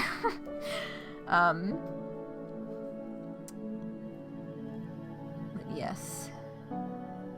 Sorry, I'm just getting caught up on chat because I wasn't really looking at chat when I was trying to read all of those names as they went by. Oh, it was 420, Turtleburger 420. Oh, amazing. Oh my god, that was a Pete Buttigieg joke? Beat Pootie Juggle. God, yeah, Beat Pootie Juggle was, yes, earlier, was present for Z's speech in the audience.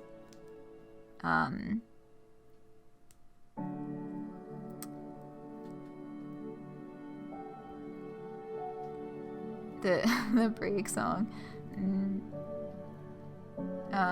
Curious about the silhouettes of the other planet's successors. Oh, we'll discuss those. Or at least one in particular.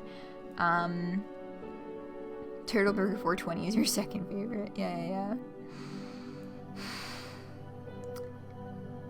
You want to see the silhouettes again? Well, you're in luck because they are in the cast list. Which we will get to.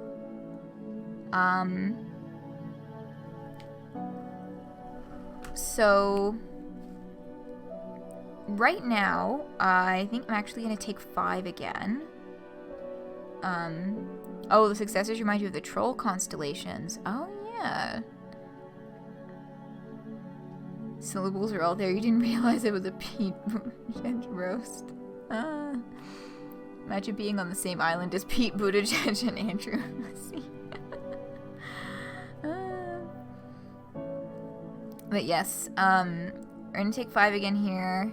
Rest my voice. Give y'all another few minutes to contemplate all of that, because it's like a lot. But it's not everything. It's not everything. And we will get back to a little something extra in 5 minutes. Hello, I have returned. Apologies for stopping the song at a high point, but I am aware that the timer went off while I was not in the room. So hello.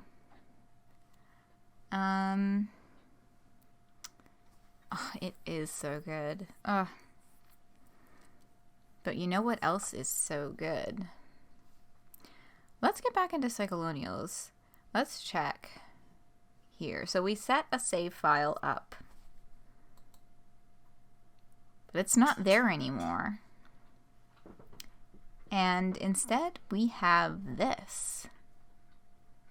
Message in a bottle. And it looks like that's Jen's symbol.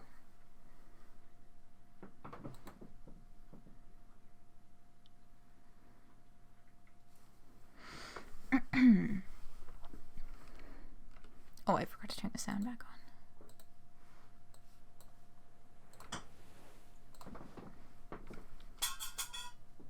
Hey, it's me again. Don't worry. Not that crazy fucking godhead version of myself you just saw me incinerate with brain fire or whatever it was I did there. It's the real me this time. Jen. I can understand what you're going for here. Or maybe you aren't. Maybe you just stumbled on this save file by accident? All I can say is what I'd be trying here if I were you. See, I used to be a pretty big-time gamer. And for the sake of completionism, I'd want to set up a save file right before my final dream so I could proceed to spam the hell out of all the possible sword crown combos to see if I could get a different ending. I also used to do a lot of coding. And there were, 5 binary sword crown choices in a row? So if I were in your shoes, I'd know right away that's 32 possible permutations to try out. Which sounds like a huge pain in the ass, but if you're a true gamer like I was, you gotta do it, right? The thing is, given how much you were just trying to mess with me, I'm not even sure if you deserve this courtesy. But since I ran away, I've been trying to do things differently. Not hang on to stupid grudges so much, you know? So in the spirit of rising above our petty grievances, I figured I'd do you a solid by deleting all your save files and leaving a note here letting you know not to bother with all that. No matter what pattern of choices you make, they all lead to the same ending. That's because it was always my choice to make, not yours. Yeah, this called me the fuck out. That is absolutely why I was going back into the load menu. I was gonna see what happened if you end with the other choice.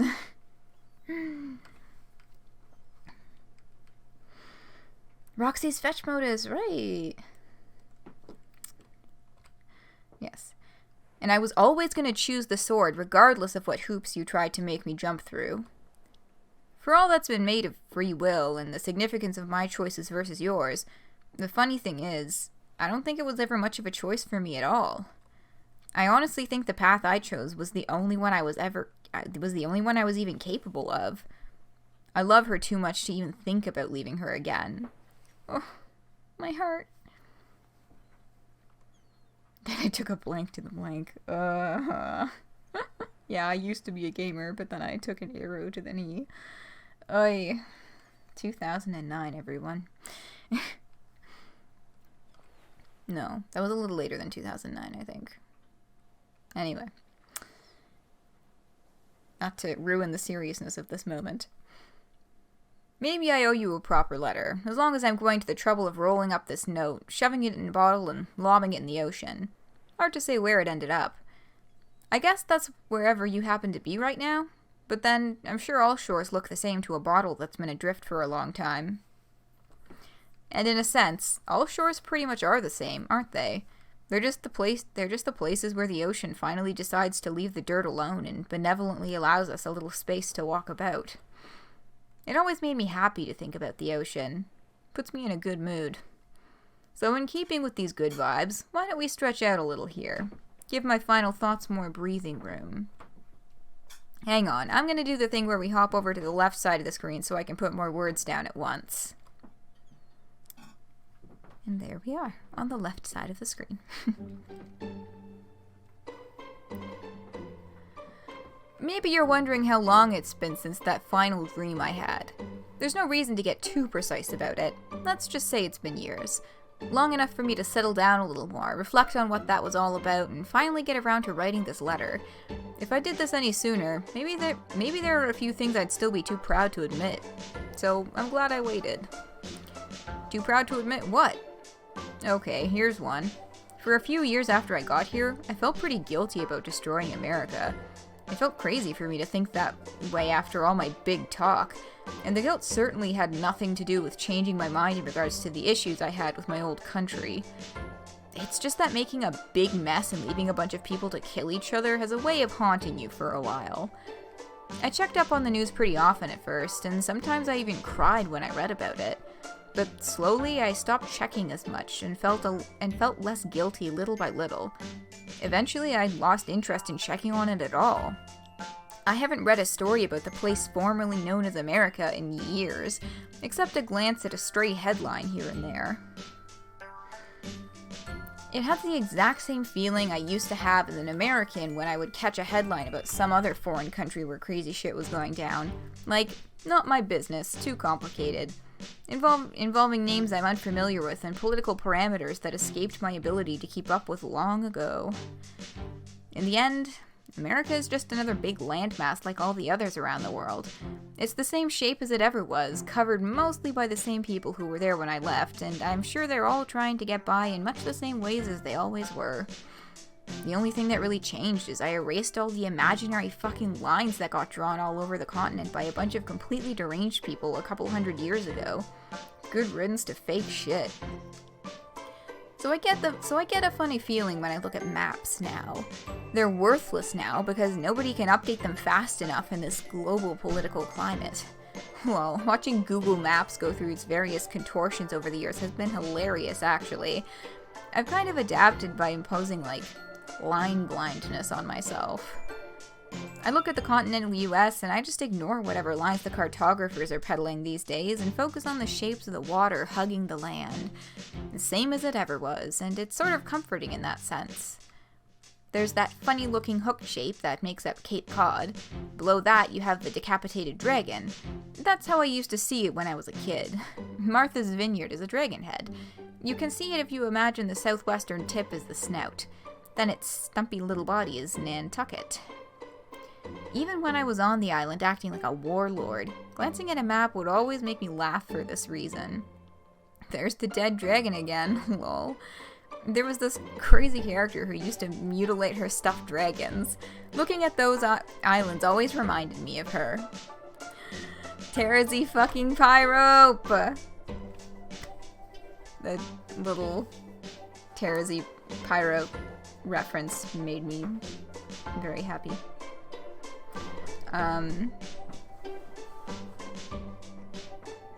Oh, I see. Just getting caught up with the musical going on in chat. I don't know. I'm just shitposting here at this point. But what I'm trying to say is, I just really love islands. I've always been naturally drawn to them. Fantasizing about them, making absurd getaway plans focusing on certain islands, and then I literally did run away to an island. Twice. And now I think I understand why I was so obsessed with them. It's because they can't be as easily defined by the invisible bullshit lines people like to draw on maps. Their shapes are always naturally carved out by the ocean that surrounds them, and people can never tell the ocean what to do. The only influence people can have on the ocean is through climate change, and all that does is make the damn thing bigger. Makes it stronger, almost like wakes it up. Its slumber is what allowed us to walk on these bits of dry dirt in the first place. Once it slowly stirs from its slumber, it begins to remind us who was in charge all along. Who has the ultimate ability to drown this planet of the self-important infestation known as humanity. We probably still have a little ways to go before that happens, so we might as well spend it reflecting on the very suicidal tendencies we indulge in to keep the doomsday clock ticking away, inch by watery inch. Which makes me think of... God, I almost hate to even bring her up. Almost feels like a sour note here, but this was supposed to be about the truth, and the truth is, I still think about her all the time. Is this a transitional point? I'm gonna check, what the link in chat is?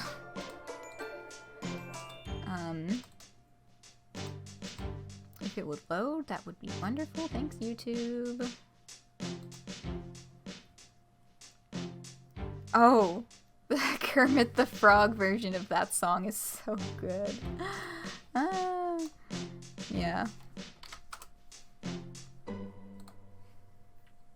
Anyhow. We all know who this is.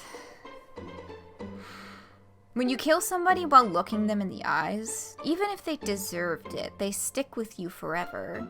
That last look on Joculine's dumb, clowny face is seared into my brain for life. It's not like how I felt about destroying America for a while. I never felt guilty about her.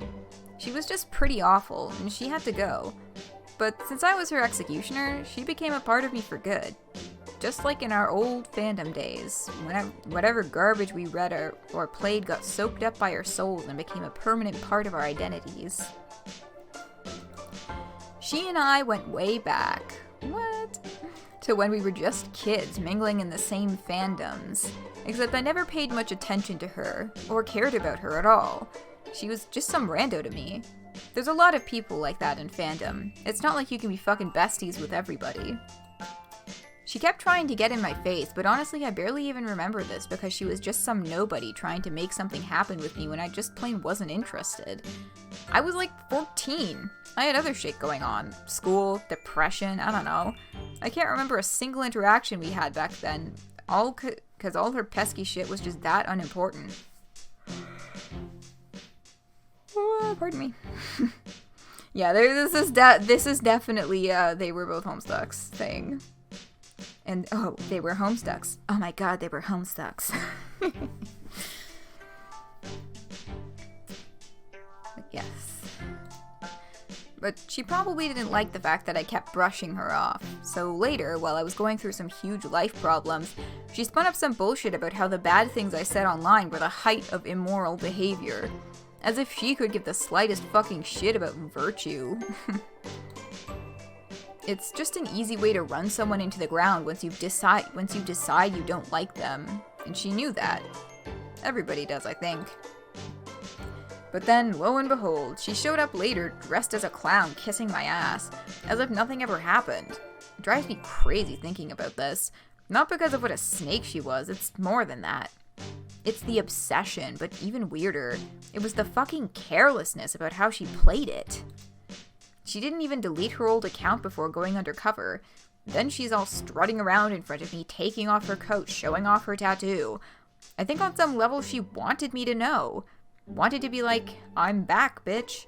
Time for round 2 or 3 or whatever in this one-sided game we were playing that only she cared about. Actually, it's the only thing about this that makes me feel kinda sad about her. All that posturing and conniving. I think the only explanation is she just liked me this whole time and wanted me to notice her. Or maybe more like, hate-liked me?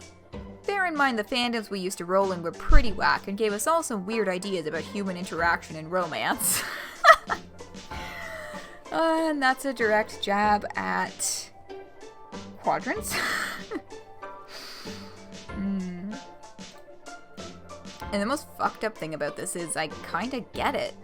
I get where she was coming from practically every step of the way. She was just empty inside, and earlier she was trying to come up with some sick made-up rivalry with me to fill the void. Then later, when I started a clown revolution, she jumped all over that, because if she could use it to make herself feel important, then maybe that would fill the void instead. Pardon me, I apologize.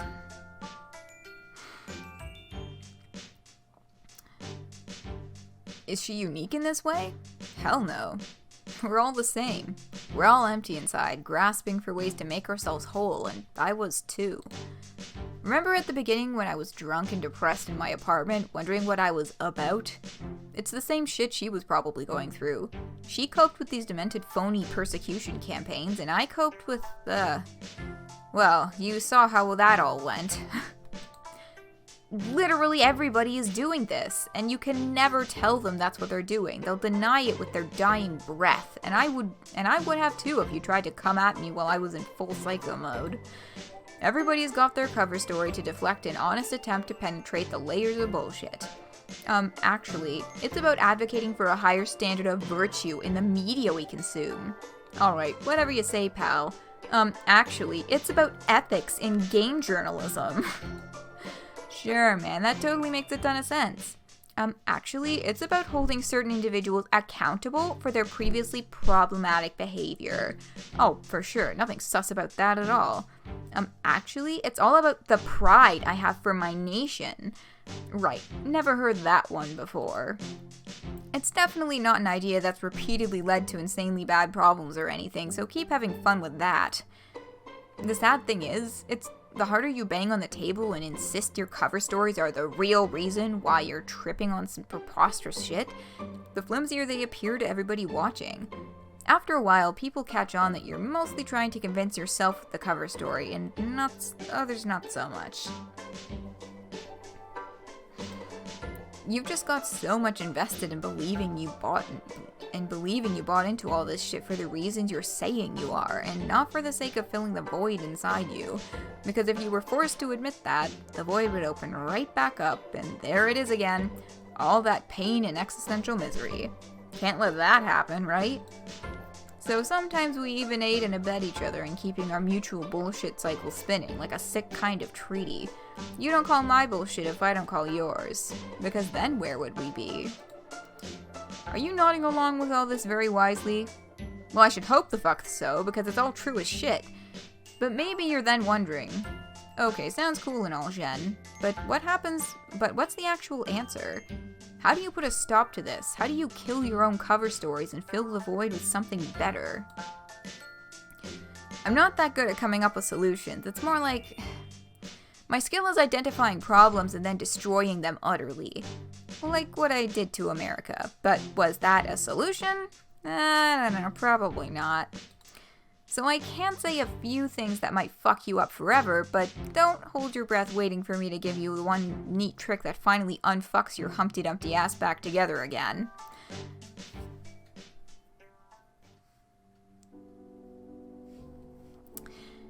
Here's the cheap answer I could give you. It's love. Love will pull you out of that pit of despair and fill the hole in your soul for good. It's really tempting to believe that, especially since I guess that's pretty much what happened to me. That's just me though, and it would be stupid to take that lessons from the insane shit I went through and try to broadly apply them to somebody I know nothing about. It's also just wrong. I could sit here from the comfort of this Fijian paradise and tell you, if only you get out there and find that perfect waifu, you'll finally be healed. But then I'd just be setting you up to chase something else. You probably won't find it right away, or maybe never at all. Then you might feel bitter and angry about that, and take it out on whichever poor fool you were chasing, and sink right back behind another fucking cover story even worse than the one you started with. So this can't be about chasing somebody. In fact, investing yourself in chasing anything kinda sucks. It just amounts to the same blind alley, whether it's a person or an ideology or some other vague shit. So that's a no on love? Well, not quite. It's a no and a yes. But I had to drop the no part first, because that was important. But to get to the yes part, you need to understand where I'm coming from. It's way too simple to say Abby swooped in and her love and support healed me completely. That's not what I mean. Think of it this way. Imagine you filled the void in your soul with whatever brand of horseshit someone hooked you on, or you hooked yourself on, and you're miserable in the abyss. You're miserable and you don't even realize. Attacking people, obsessed with pointless crap, regurgitating the same talking points forever, sinking deeper into this fucked up place every day. It's not good for you, but you just can't see it. Now imagine there's someone nearby. Maybe you just met, or maybe they've always been there. They're just smiling at you, but you became unable to see their smile. Oh yes, this is the vocal mix.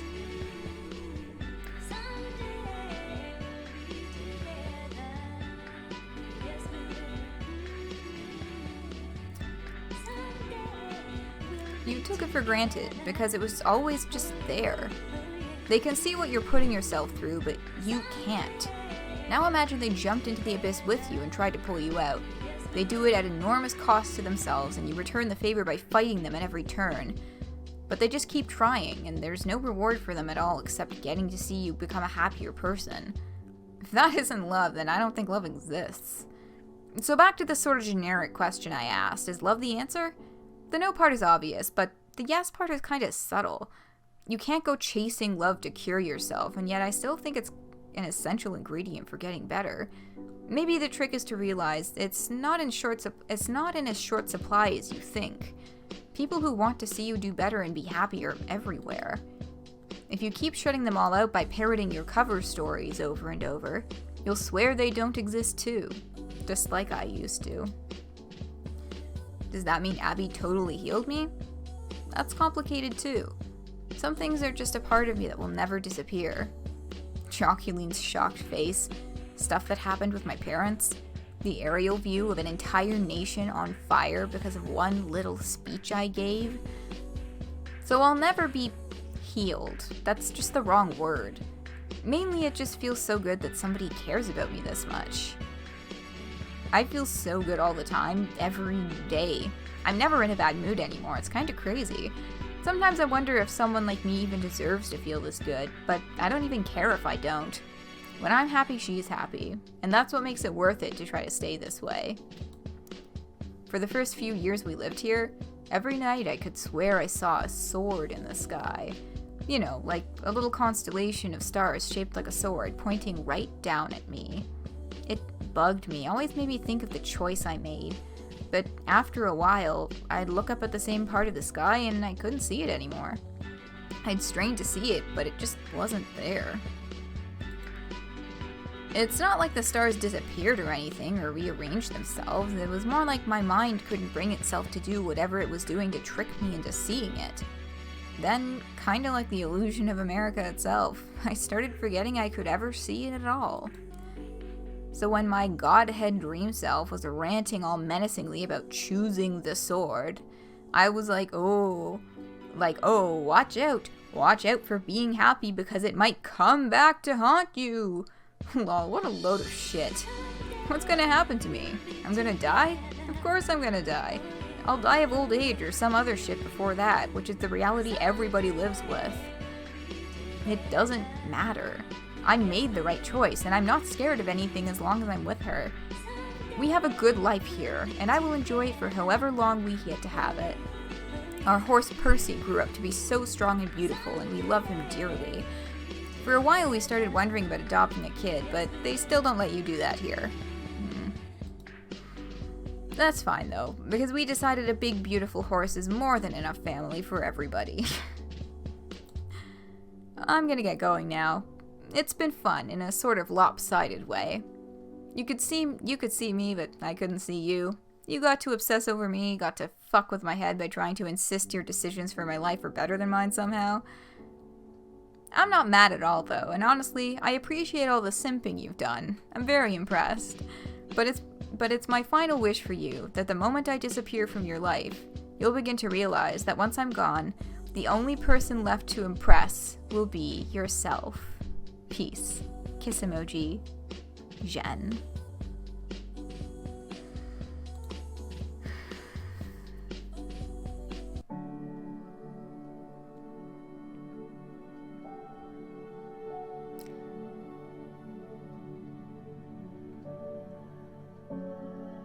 And that is Psycholonials.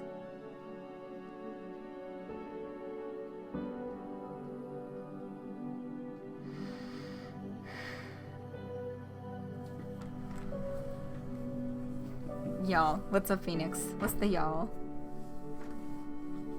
A happy ending? Mm-hmm. Yeah. Like, an actual happy ending to this story that, you know, kind of seemed like it was just not gonna get there. But yeah, like...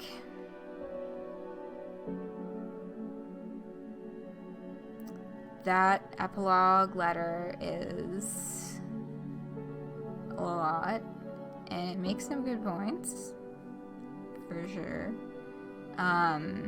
Surprising for something from Hussie. Yeah.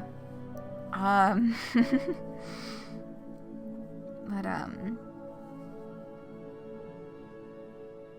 yeah, I mean, it's interesting to have that discussion of, like,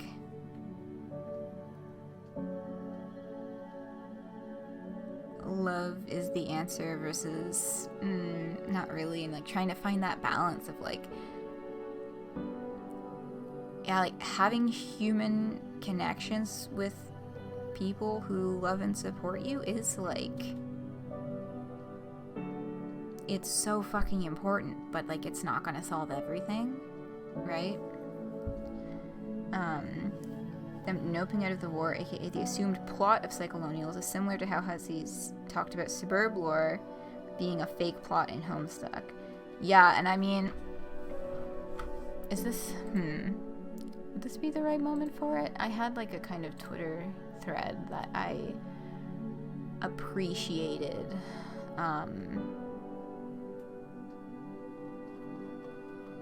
on a broader scale, even the fight the big boss Lord English being a fake plot when the character is really just trying to escape from the narrative outright. Yeah. Yeah, I think at this point we're pretty well set. We'll do the cast list for sure and talk more about that, but I'm going to bounce to the Chrome stream for a minute. This was a Twitter thread that I really appreciated from Ostinato, who, of course, is a creator of Vast Error. But I just kind of appreciated this sort of perspective here. So he says, I've been keeping up with Psycholonials since the first release, and I just finished the final volume. There are a few thoughts occupying my brain, almost like it's land to be conquered, so I'm going to dispel them before they set up camp. Firstly, I want to say it should be clear to anybody who can read that this story is very personal and allegorical compared to Hussie's other works. Yes, it's rampant political commentary in the pandemic age, but the core of it all, it's about the price of personality. But yeah, and that was something, I feel like we kind of stopped talking about that after a bit. I know we had a lot of conversations during the reading of, like, the first chapter, in particular, that were, like, kind of discussing how much or how little of this is literally just Hussie's thoughts in life. But, oh yeah, I'll send the link to this thread in chat if anyone wants to give it a retweet. But yeah, the price of personality. The whole thesis statement is about self-destruction, the manifestations of ideas out of control, and that by the time you feel like you have a grip, you lose it just as easily. After a point, you aren't in control, and when you are, it's taken from you by forces you don't comprehend. Yeah. I feel like most of the critique leveled at this game really isn't fair or fundamentally misunderstands what it is. It's not trying to actually be this grand-scale leftist political epic or foster a radical idealism for eugenics. It's trying to tell a story about letting go. Everything in this game is metaphor, metaphor, metaphor.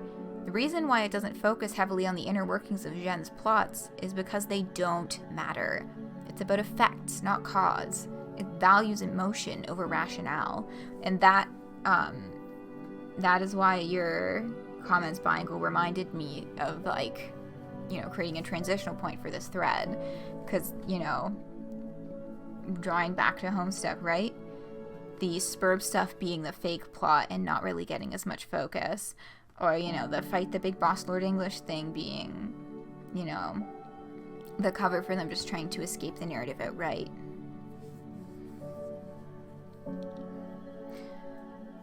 A lot of people cry foul about the art style, saying that Hussie's art has degraded since Act 6, but I really don't think that's the case. Yes, it's simpler, sharpened to hell, and over-pixelated, but all of the art, color, and background, especially animation work, is dynamic. Yeah, the art, like, I don't know, I didn't think that folks were still complaining about it, but, like,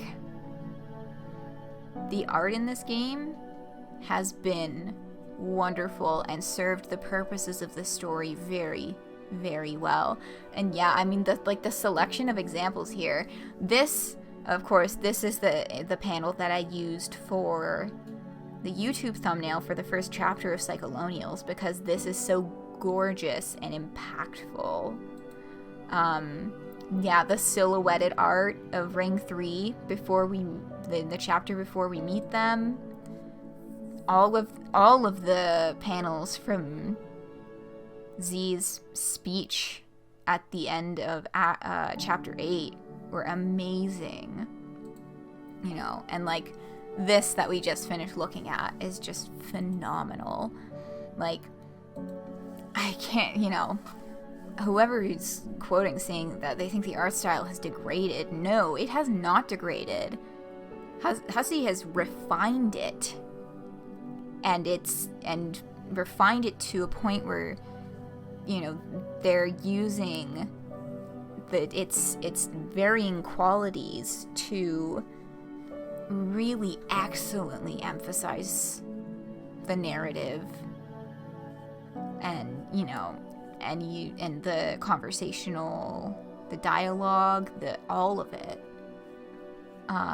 I mean, you know, they're like the stuff with Percy, and how, like, Percy, no matter what, was always this oversimplified, very heavily pixelated person, because Z didn't see him as a human being.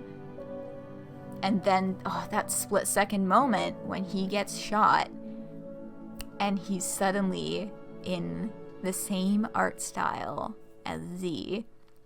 It's in that moment the realization hit, oh god, this is a human life that's just been taken.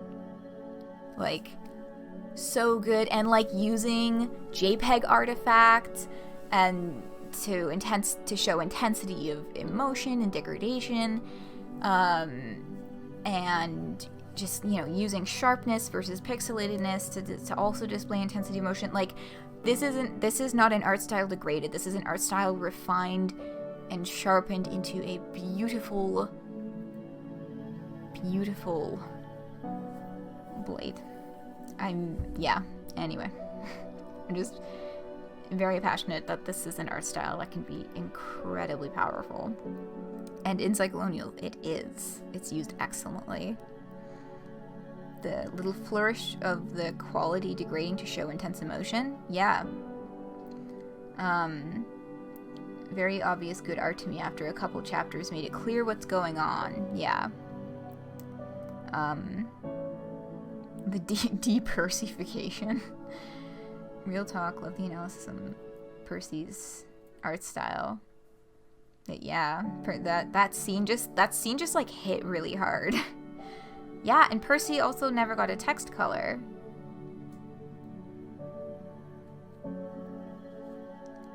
Simply valid admiration of art. Moments. And the depersonification as well. Although depersonification maybe just makes me think of the word like derealization, which reminds me as well of, like, you know, the art style representations of like the images that she's seeing just out of the corner of her eye. I know that I don't think derealization is quite the right word for that those scenes, but anyway, the relational chains of thought don't always make the strongest sense, but they sure do happen. Anyway, yeah, I just, you know, spend some time with, like, God, the art style. Depersonalization and derealization disorders thing. Anyway, continuing on. None of this is to say I don't have issues with it. The time skips are a bit of a missed opportunity, some of the millennial language is overblown, the real-world event implementation isn't thought out the best, and I wish other characters besides Jen got heavier plot development. Those are all, you know, fair points or personal opinion. Yeah, I guess the time skips could have been used better. The millennial language being overblown is something that I especially felt in the earlier chapters, and I remember talking about that a lot back then. It fell away as the focus of the plot became less, or the focus of their actions in the movement became less social media, less based on building social media celebrity and more based on building the Jubilite movement. But yeah, the earlier chapters, I think I definitely felt that the millennial language was a little bit overblown. I kind of felt that one too.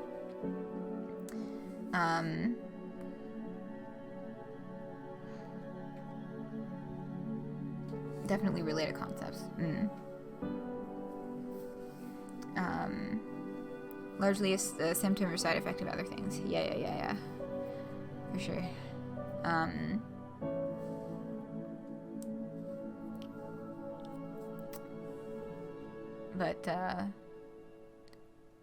Yeah, I mean, other characters besides Jen getting heavier development, you know, would have also been nice, but this really was a story specifically about Jen. It's like, it reminds me of, like, how people complained, how, like, there's some folks complained that Steven Universe only showed things from Steven's perspective, and it's like, it would be nice, definitely, to get more perspective and development from other characters in that story, but at the end of the day, that's not the goal that the creators had. Like, that was a design choice to specifically focus on Steven's perspective.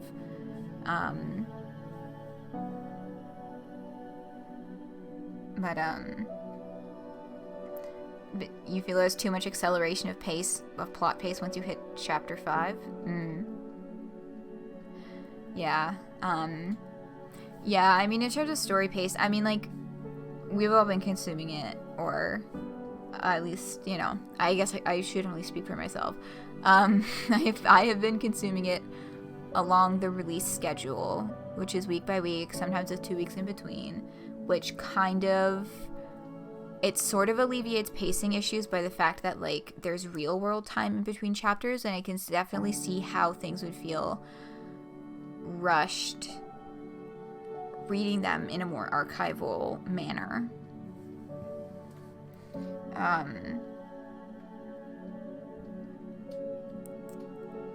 But yeah, I definitely want to read this again, kind of like, maybe not all in one go, but like close enough together that I could get a sense for the overall flow of it as like a whole story as in one piece rather than reading it week by week. But yeah, that's what a protagonist is. Yeah, I mean, like, I feel like people who have that complaint would probably just prefer media with an ensemble cast rather than a specific protagonist. Or rather than a specific protagonist focus. Because, like, focusing only on one person's inner journey is not necessarily a bad choice.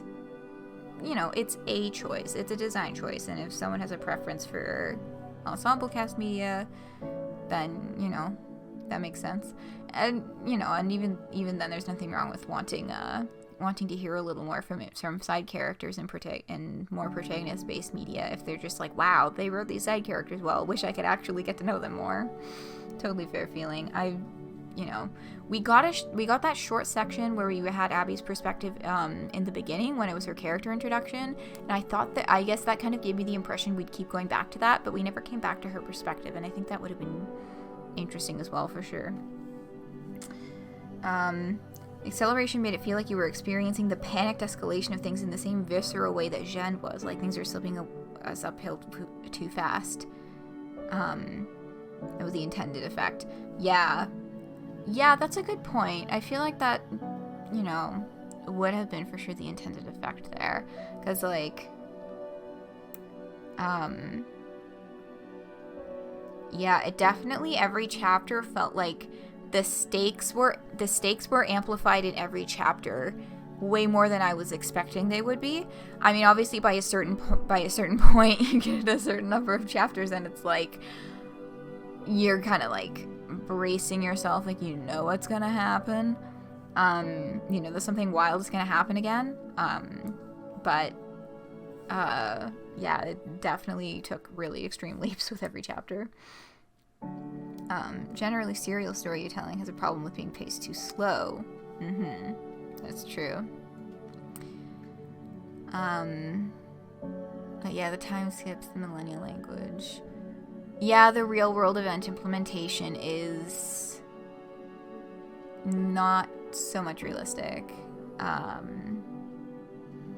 But yeah, again, it's not thought out the best, but it's not meant really to be the full focus of this. Without getting deep into spoilers, while I do think certain implications of the ending context of the story might be able to be taken in a less than stellar light, and that it may be a little too schmaltzy, I personally was pleased with the message it was trying to send. Yeah. I mean, like, it's, you know, I haven't tried to look, but I can definitely see a number of people doing exactly what he said. Exactly as he described, and being like, really pissed at, like, the whole thing where he's talking about, like, covers, and where he specifically pulled out phrases that are used a lot in, like, internet circles that do, like, a shitload of call-out posts and things like that, you know what I mean? And I can see how that could be very uncharitably interpreted. But, like,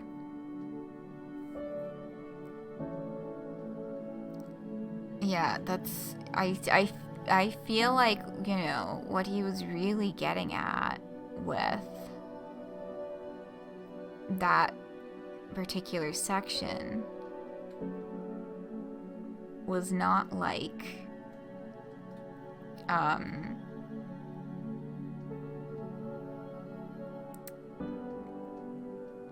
not like people, you know, like bringing to light genuine like atrocities, but like, you know, the kind of people who would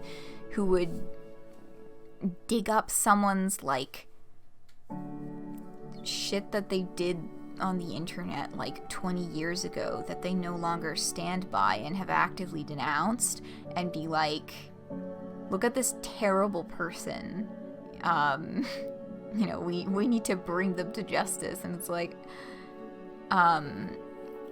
you know, that sort of thing.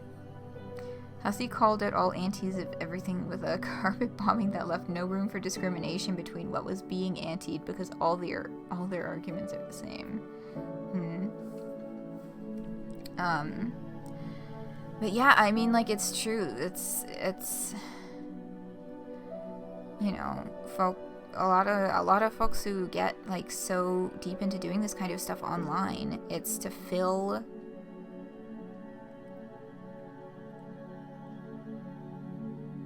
it's to fill a space in their life, because they're just, you know, like pretty much everyone else, they're traumatized and angry. I'm remembering now this article that I read a while ago, and I can't remember, I don't think I bookmarked it, and I'm real fucking mad now, because it was an interview with the person who ran the Your Fave is Problematic Tumblr, talking about what their situation was when they started it, why they stopped, like, let's see if I can find it through Google Magic.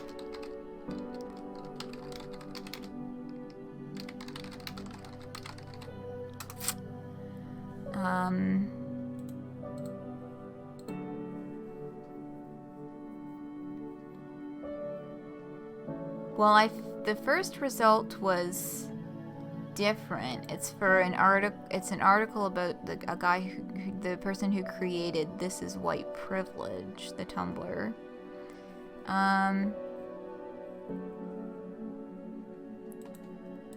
Oh, I think it actually links to the article that I read.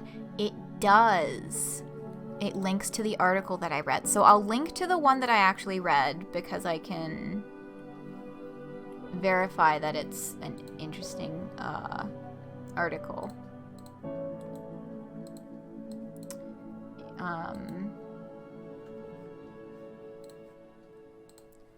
But yeah, here. What am I missing in chat? Well, I tried to find that. The ego again. Dogma is dogma regardless of how right it may or may not be. Thankfully, I'm immune to bias because I'm built differently. Okay, Olive.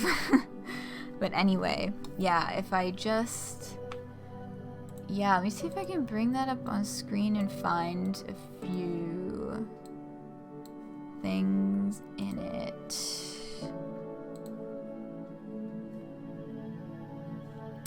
I'm clicking on all the wrong windows. When people are frustrated and want to see tangible change, the call-out type posted stuff is the first thing they can access. Yeah, like that's a lot of it as well, and especially this comes back to as well discussions of why smaller creators get hit by this so hard, because they're accessible. They're more accessible than fucking Disney execs or whatever. You know, you're more likely to actually reach their ears, or to actually like reach their perception. Like, that was the kind of argument that Jen was having, that despite the intentions of the movement, the people in their dogma brought it down. I feel like they're doing something because actual change is hard.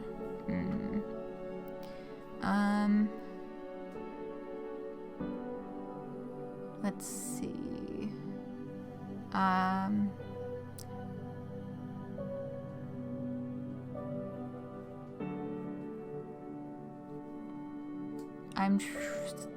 You know, this is probably pulling out,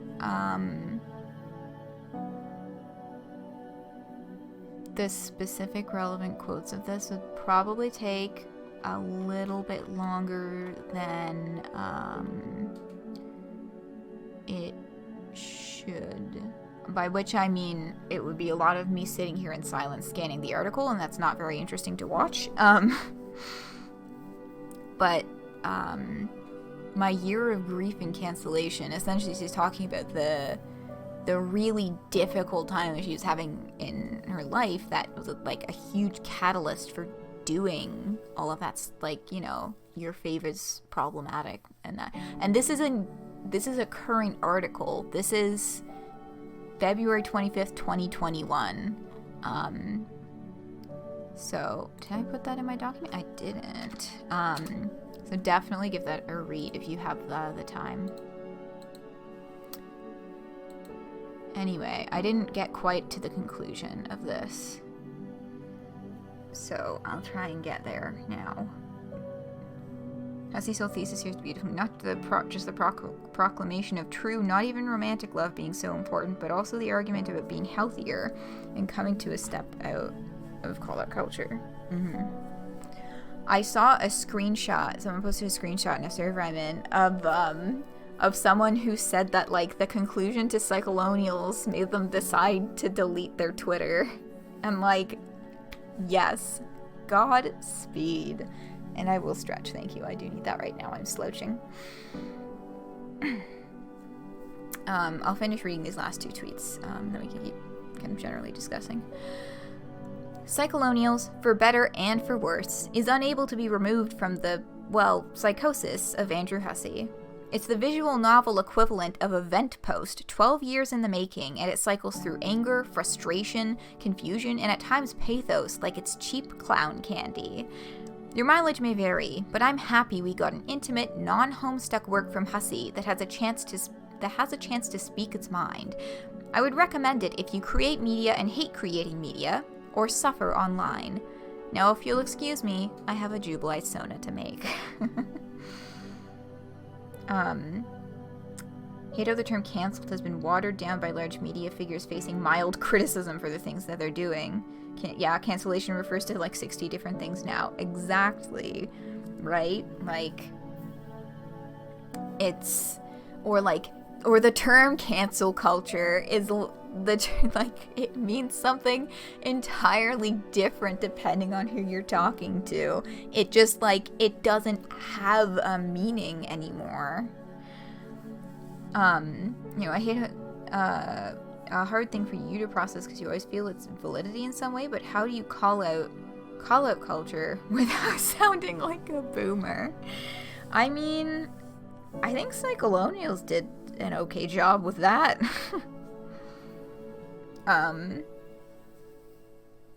But yeah, it's like, to say, cancel culture as like a ubiquitous thing, as if it's something that is experienced the same by real celebrities versus like an indie, small indie writer with a following of like a couple thousand or a couple hundred or something. Like, it's not the same. It's not the same thing at all. Culture's canceled. Back it up. The way to call culture is to cut off literally everyone who tries to cancel you. If I had to create a ground rule, it's just cut them off and never interact again. It slapped you with all of it in the last chapter. Yeah, it's just like, I mean, the difficult thing as well is that, like, there's things that are like,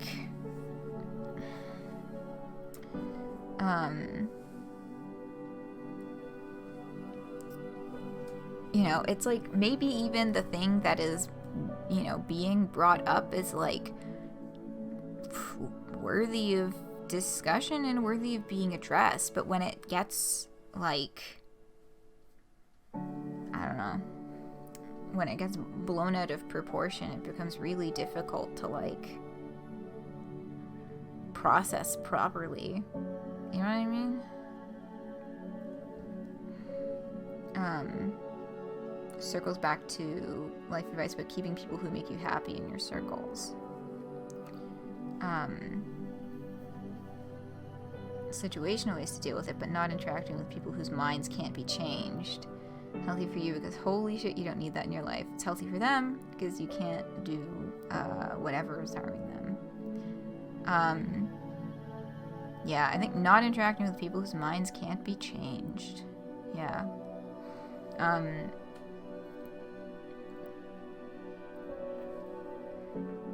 Actually, block, none of you are free of sin. When we go, Hussie and is whining about being cancelled. Past 6 hours? Well, okay, fuck. Yeah, it's like, it's tough to find the balance of, like,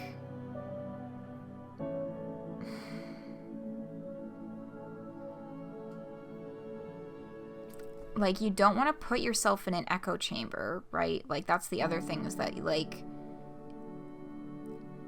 it's not good. It is, you know, it's also not good to, like, just as it's bad to like, drown yourself in a pool of people aggressively picking out your every flaw, it's also not good to only surround yourself with people who are, like, yes men. You know what I mean? And finding that balance is difficult, right?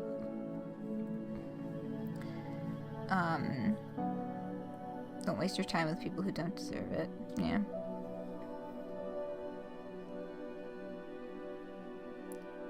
Redacted. Echo chambers are bad, but no, people don't get yes men. It's all about balance. I think even Jen said something in the chapter specifically about balance. The framing of love is important, but don't chase it. No one wants to be a yes man unless you have power, and none of us have power. Yeah, I guess maybe yes man isn't quite the right word. Maybe just specifically echo chamber is what I'm kind of referring to.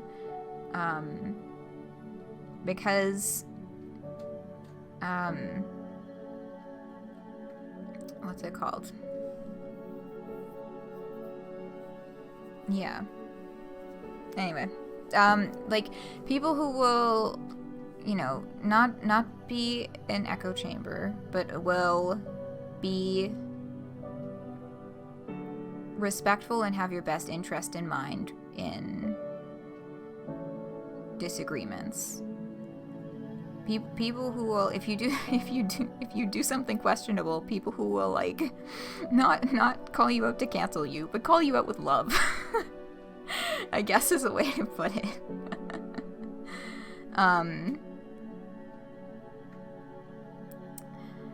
Yeah. Anyway.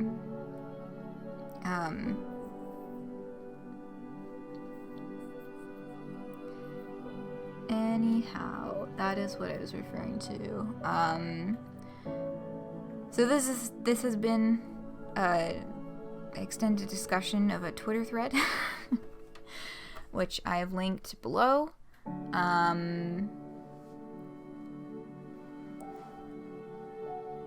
Oh yeah, this was another thing that I thought would be fun to. Let me just get the link to this. Wow, Twitter's, like, not functioning for me today. Yeah, there are lots more Chrome tabs. You're okay with being an exclusive, you won't care about being an echo chamber, and if you aren't, you usually intrinsically steer away from it. I guess that's a fair point as well. Let me put this link in my document. Oh, this? Where did I get? I think I got this from a different, like, Discord server that you're not a part of, actually. I think this post just kind of has been around, I guess. Or was this from my own server? I don't know. I got it from somewhere and it's a good post. But yeah, when I played Psycholonials, what I expected, like, the influencers, like some shitty TV drama, fucking Accompanying Homestuck. You don't get the Facebook movie, you don't get 500 million friends without making a few enemies. But we got instead. Can someone contextualize the Danganronpa thing? Like, does anyone here know anything about Super Danganronpa 2? Because I don't. Like, they're all wearing clown masks. That's about as close a connection as I can get from this. Bitcoin, you gotta believe me, Mandy. The clowns are nothing but ultimate evil. They want to be the dominant species on the planet and they'll destroy us all to make it happen.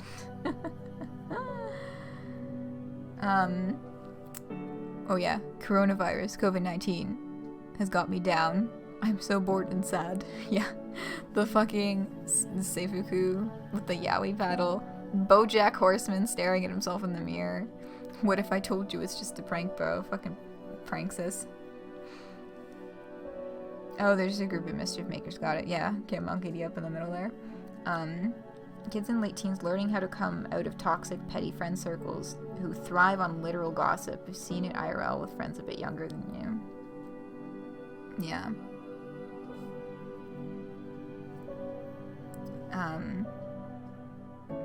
On the cusp of being primed for the advice. Yeah. I think it's 2. This fellow in the middle is from 2, right?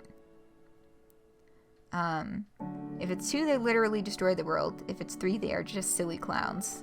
Okay, well, both of them fit, I guess.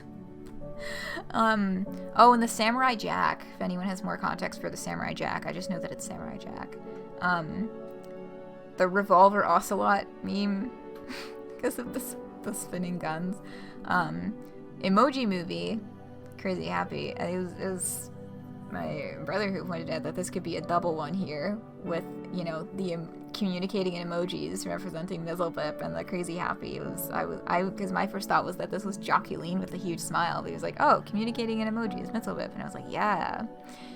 The clown facing off against the fucking army. And finally, the wonderful Eric Andre.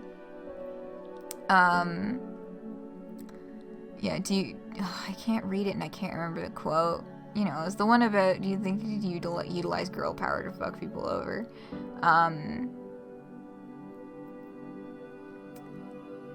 What's it called? Oh, I'm sorry that happened to you, Phoenix. And that's obviously not, like, the particular situation being referred to. When we're talking about being careful about echo chambers and such. That's not, yeah. Not the situation where that's applicable. Samurai Jack cutting down the demon opposing him to allow him to go back home. I see. Yeah. That checks out. Which Eric Andre is that? It's the girl power one. About Jean destroying Godhead Z. Yes.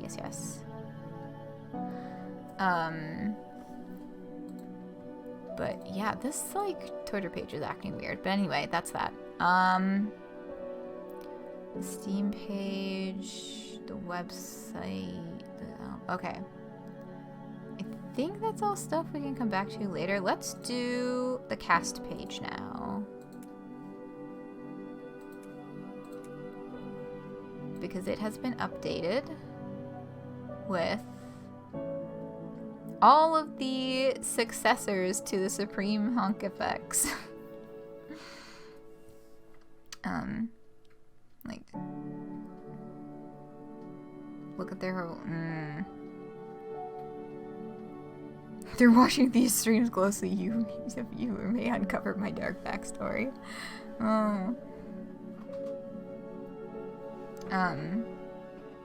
Oh, someone on the inside of a petty group could play it and, you know, take them a nudge to leave that circle.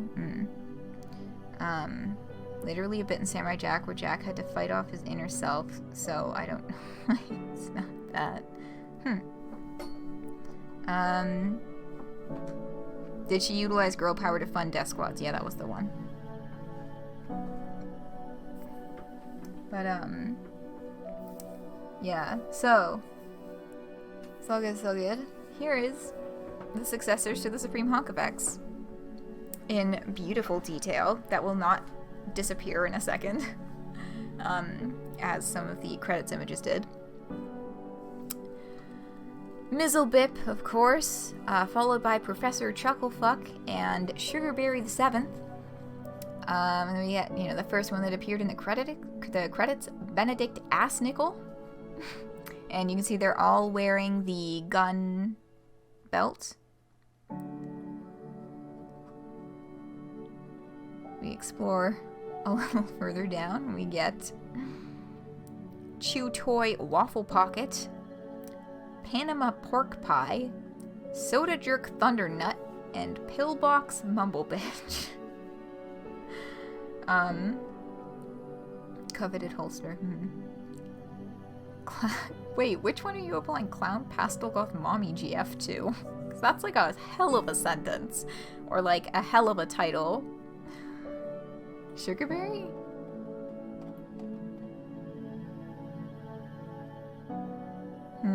Interesting. Interesting thought process. Will not deny that many female clowns are attractive. But yes. Continuing forward. Cowboy Breton. Poodle Boink Aristotle. Pancake Jehoshaphat. And Atrocious Lorenzo. Yep. And, I'm keeping an eye on the gender markers too. So far, the only one with a non-triangle gender is Mizzlebip.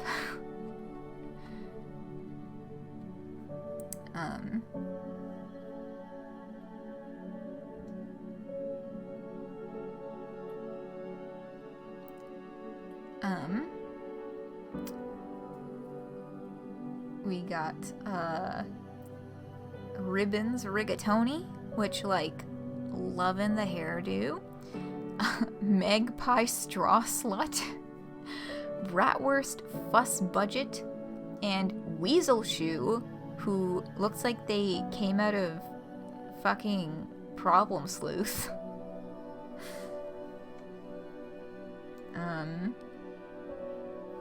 Weasel Shoe is evil. Weasel Shoe is evil. Fez Deerstalker, obviously a fan of hats. Bowler Van Miter, Beat Pooty Juggle, who we are familiar with. And Stovepipe Knuckle Rump. I think I missed reading that one out loud. That doesn't sound as familiar as it should. Oh yes, Beat Pooty Juggle is rat gender. Is the other not triangle gender. And yes, this is the one that is Pete Buttigieg.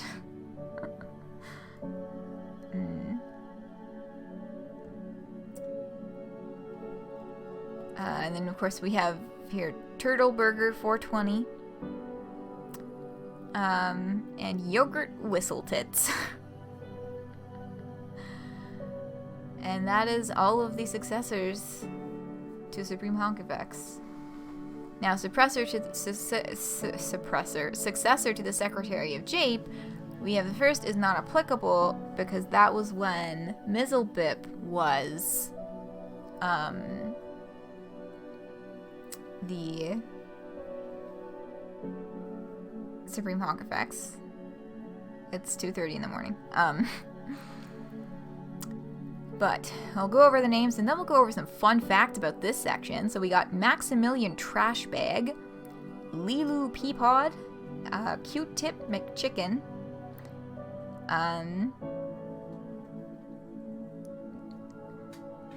but what an honor that a Supreme Honk effects in the future was one who was in the crowd at the legendary Z speech of New Whimsify.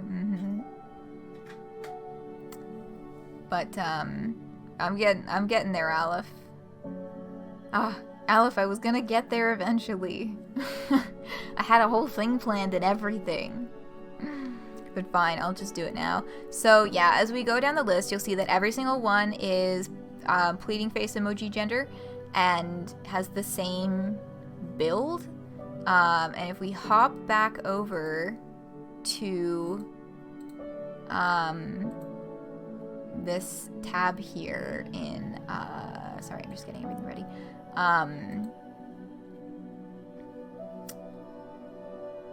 Chrome. So this is currently privated, but this is like the deep lore, so I'm showing it anyway. The link will be in the comment section, but like I don't know if anyone will actually be able to click through and see it. Basically, who else didn't get this? It's very important Mizzle lore. These are all Mizzlebip. Did you not realize this? The tell here, aside from the fact that they are all the exact same height, sometimes share wardrobes, and have the same unique emoji gender, is the secretary position is not applicable while original Mizzlebip briefly held the honk effects position. Then if you get very big-brained about this, you will conclude that she must have been operating as multiple clownsonas at once to prime her next plays down the road. Surely she was already working as Trashbag Maximilian when in the process of scamming Z. As Trashbag, she was hustling Professor Chucklefuck, telling him things like, "You know it sounds crazy, but some shit is about to hit the fan and you're next in line. Trust me." She hustled like this across a possibly preposterous number of risen and slain honk effects.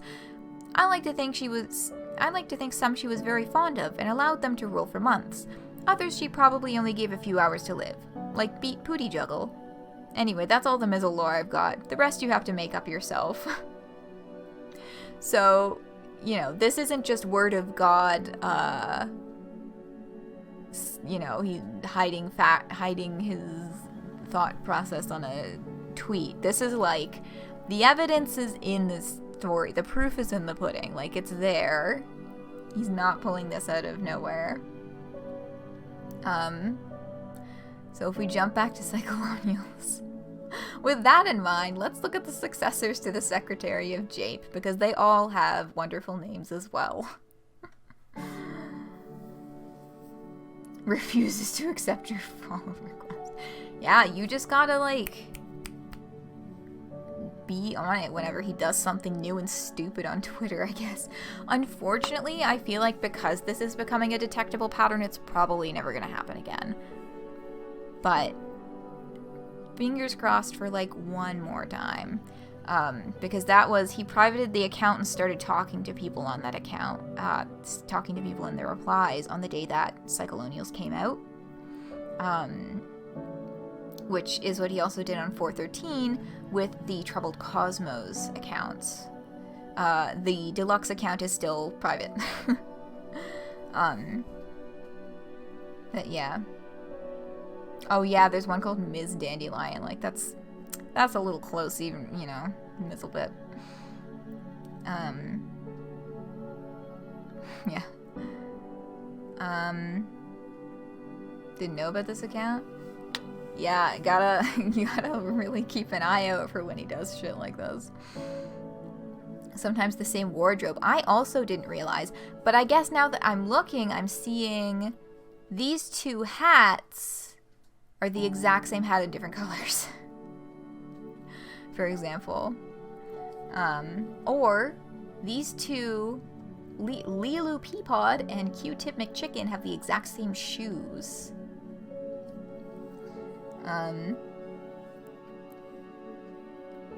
Cover your album. Yeah, Mizzlebip girl boss moments. God.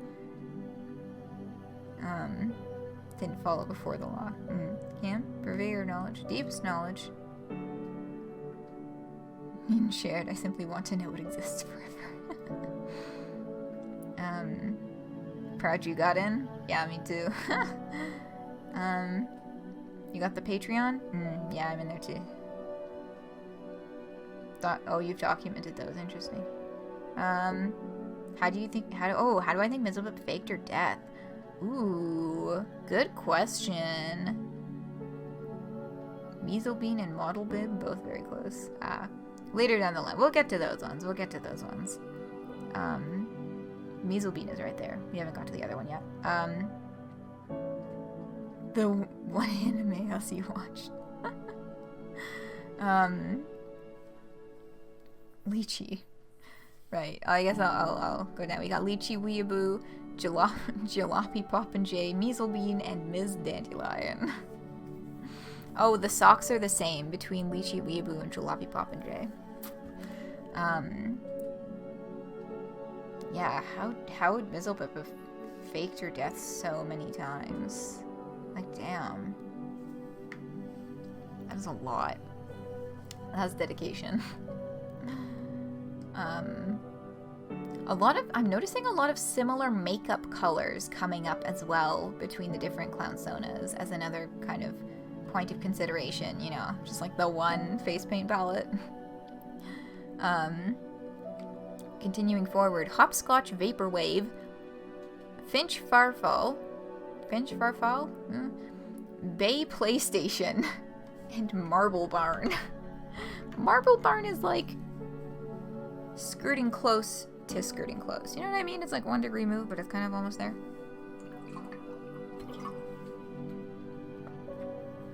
Just having some water.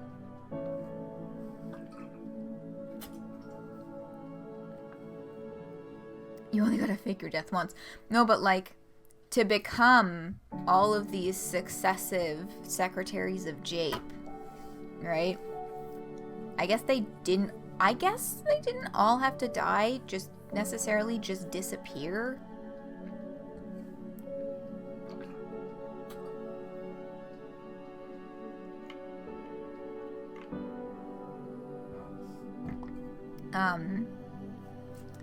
But yeah, oh yeah, again, same pants between these middle two, same shoes between the right two. Mince Limerick, Squawk Pop-Tart, Crayola Pie Hole, and Mickey Muckluck. I like Crayola Pie Hole. I think that's an excellent name with a great look. Secretary's not as visible, so it would be easier to simply disappear, yeah. Mottle Bib. Getting close. Soup Spoon Caboose. Squeak Beaglepuss. Obviously beat Pooty Joel's right-hand man. Private Trampoline. And the final two. Admiral Anchovy and Nibblebutt.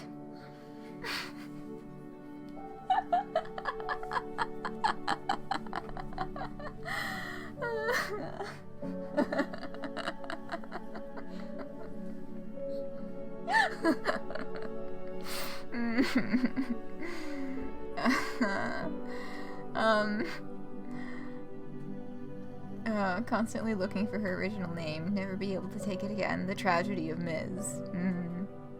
Confirmed that everything got bad when What's-His-Ho was I'm not sure who you're referring to as What's-His-Ho though. Like Professor Chucklefuck?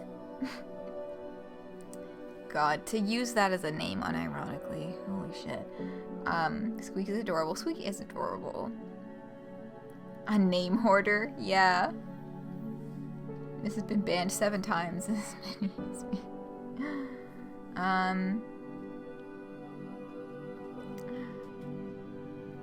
Weasel Shoe? Which one was Weasel Shoe?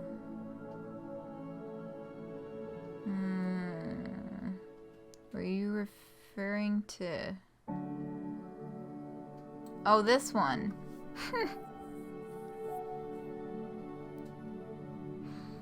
This, the black and white one? The evil one. Yeah. Okay, we've got one last section down here to explore, though, which is the Godhead Successors, beginning with Riotous. Oh, 16 Mizzlebib? Yeah, okay, let me... Mickey Muckluck.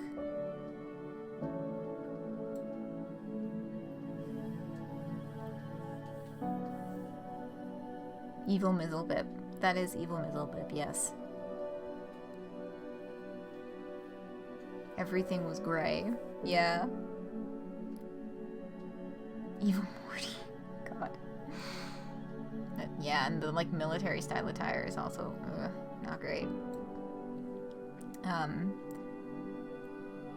But yeah, it would be nice if we could finish by 3. It's currently 2:40. But yeah, Godhead successor. So we're starting with riotous, and we get down here. So this, okay, nozzle burp. All right, we see this silhouette here. This is the one that appeared behind Earth. Okay, this is the one that appeared behind Earth. Now we're gonna switch back to the Chrome stream for a second. Okay. Whoops, where's my browser window? Okay, I'll put all these clowns on your kin list too. They are all Mizzlebip. Did you not realize this? There's a conversation about this, but I'll just respect their privacy. Oh yeah, also Nozzle Burp. Nozzle Burp deserves the world. She's got it, as she should. Nozzle Burp is Mizzlebip. Mizzlebip became the Godhead successor for Earth. And you can tell there's some hinting in the symbol in the middle of the chest. It's the pleading emoji, but the eye just doesn't have pupils. But yeah, she got it, LMAO. Yeah. Mizzlebip is the true successor of Earth. But, he didn't get the connection, but good for Miz. But yeah, that's Mizzlebip. The rest of them also have names, though. We don't know who these fellows are, but they also have names. We have Pasquillus, 9 Scion, Sheetbug, Yonder Cerium, Antiquity Vara. This particular is what made you make the connection to the fake plot. Yeah. Troll name pattern recognition. Oh, that's true. Nozzle Burp still has the holster. That became a fixture of her ascension.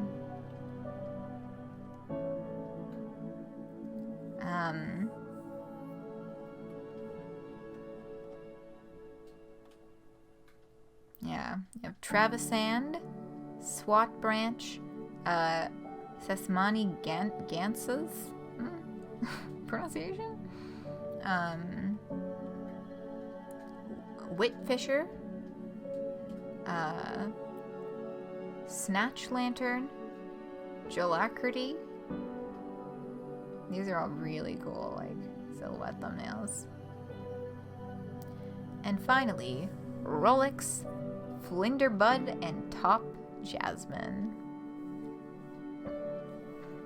Mizzlebip becoming the successor is shoved into the background, implied as a deep puzzle dig, while the true story leaves with the scene with Jen and Abby. The true story is finding peace and a good life. Yeah, who's being referred to as having jade glasses?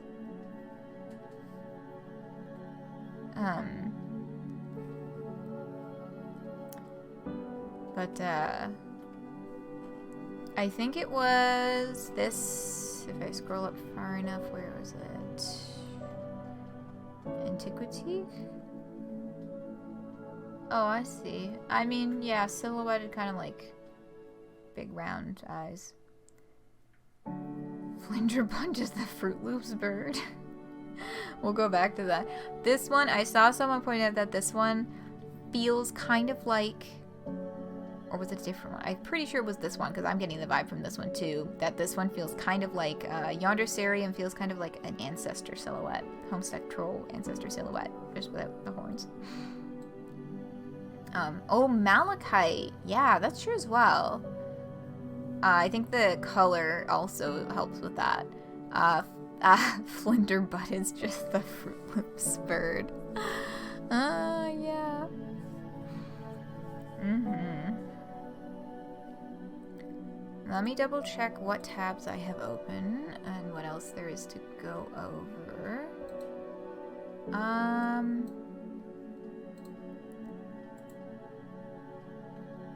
Yeah, I think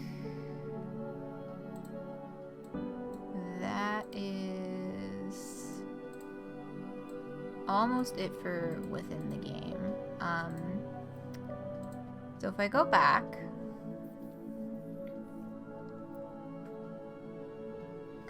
oh, where's chat going? Top Jasmine, like Spinel. Okay, wait, let me go back on the cast page. Oh, it kept my spot. That's nice. Oh yeah, the vibes are there. Can we shoot it for the note? Oh, it's a Naruto swordsman. I think, or oh, except I think like weapon related to the Psycholonial symbol. Fruit Loops has a gun. Malachite has size. Yeah. Roland has a big stick. I think they all have weapons. Yeah. So our theory that Jubilite spread to Alternia, but the planet was so fucked up they just turned into subjugators. Yeah, that's true. Andrew Hussie Extended Universe. Subjugators are fucked up Jubilites. Yeah, Top Jasmine doesn't appear to have a weapon. I mean, if we go up to Nozzle Burp, if we didn't know that these were supposed to be gun holders, then that detail would be lost in the silhouette as well. This one also doesn't really look like there's a weapon, but like Nine Scion has like the cards. Sheetbook has like a scepter. Yeah, there's Yonder Sarian with the size. And Antiquity Rara just has like a chalice. Travis Sand has a club. Swap Branch has horns. Sesmoney has another scepter. Woodfisher is very clearly holding a gun. Snatch Lantern, I don't know, maybe holding up fists to punch with. Jolacrity doesn't appear to have a weapon. And then, yeah, Rolex, another scepter-looking thing. Flinderbund, another gun. Top Jasmine doesn't appear to have anything.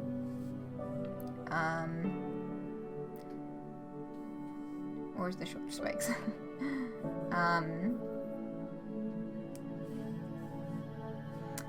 Yeah, so moving along to more extras. So we now have a link to the shop. We'll talk about the shop a little later.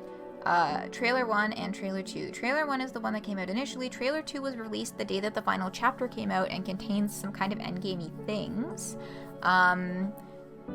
And I will play that now and we can kind of talk that through. Jolacrity looks like the thighs are the weapons.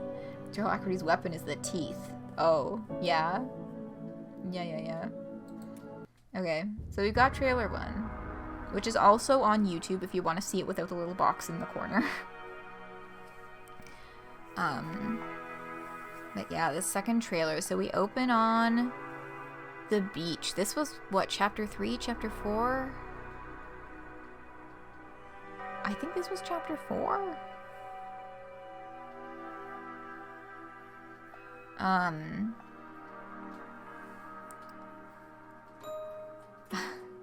That's such a good transition.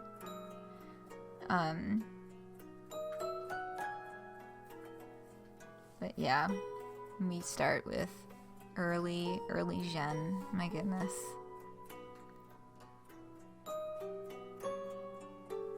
Oh, this animation is so good because this was not in the comic. Like the feet walking forward and the blood dripping down. Ugh.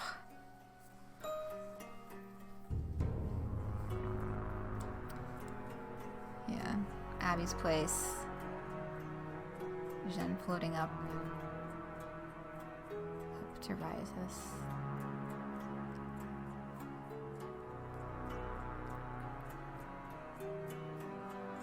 Oh yeah, Riot just had a katana. Well, we're talking about successor weapons. And successor Gen, of course, had the guns. But yeah, that's where we get that universe shot. That was from the end of the game. But yeah, flashing back, you know. Them just hanging out really early on. Oh, Percy. Oh, Percy. Yeah, and everyone's showing up in boats.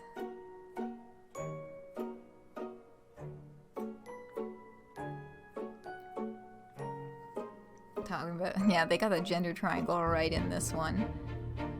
And ring 3. And this. Oh my god, this. So they've got... And this shot that never ended up actually in the comic. In the game, whatever. But yeah, I've got that, like, with the eyes going all over. I love that they picked this panel. I still love that fucking door.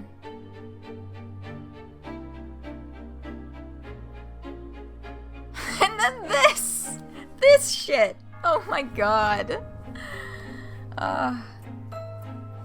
Yeah. And what's his face ending up in? Spruce Galoot in the pool. Spruce fucking Galoot. Oh. ChamomileGothic, yep. Fucking legendary moment. This is such a good, that's such a good, like, B-roll of her putting on the makeup. Oh. Oh, this scene. But yeah, they got a lot of really late game, like, spoiler stuff in this. Fucking middle bit.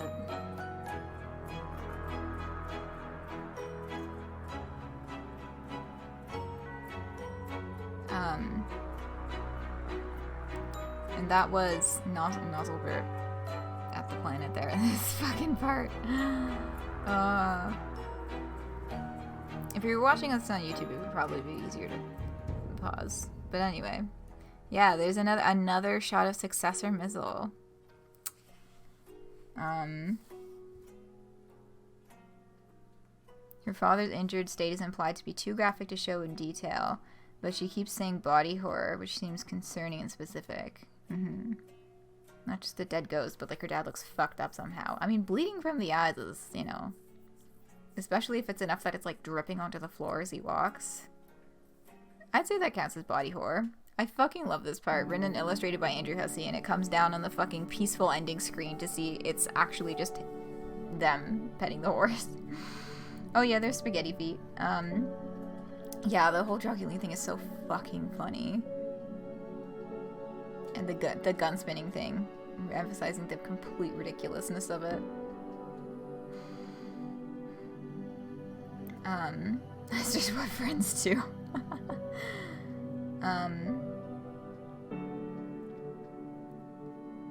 Just pans down the ending scene, except it's Hussie now.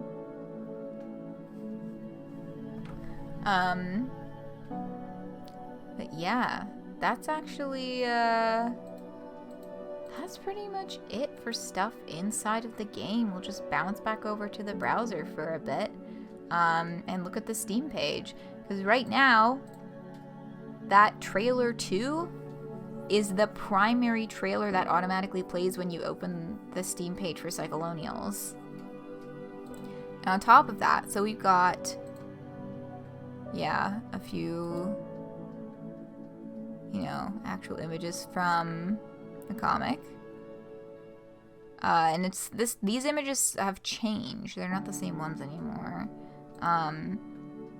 I think some of them are. But yeah, this wasn't here before, I don't believe. Still seducing my mom. Yeah, I'm this close to getting her to want a divorce. And this from the trailer. Right, and there's an image of Joculine on the Psycholonials page now. But the consequences would simply be total obliteration of all this valuable property they're claiming to have stolen.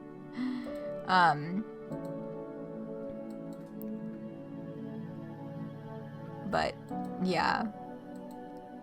And this fact remains unchanged. This simply... Yeah, so, like, let's see. They've got... I want some answers. I have no power to wake you up. The sickness keeps you asleep. What do you want to know? An image of riotous. So there's, like, much more detail here than there was, or, you know, previously. Much more revealing of the story details. Your thesis is that Jeanne's footlessness was a literary symbol of freedom? Yeah, footlessness? You mean, yes, you mean like not wearing shoes? Yeah. Anyway. Yeah, a number of these images down here complement the ones that are put in trailer 2, or are like related. So again, lots more later game stuff than was up here before. And then this, just for fun, this red herring. God. Anyway, the original trailer is available at the end. But that's what the page is looking like now. They revamped it with the release of the final chapter.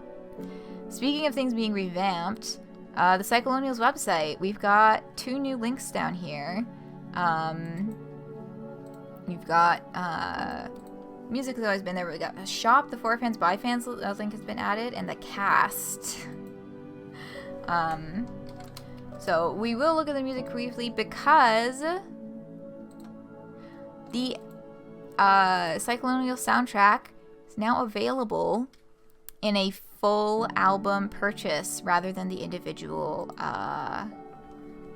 by volume track purchases. And this one contains a little bonus track that's not on any of the other smaller versions. Oh, we're talking about Toph?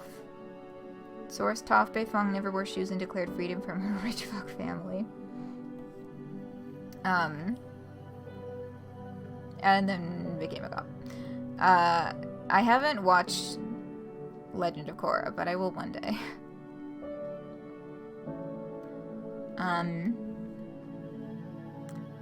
But yeah, so the full soundtrack is out as a 38-track album. The bonus track is not available for public listening, but it's 38 tracks. I know because I bought it.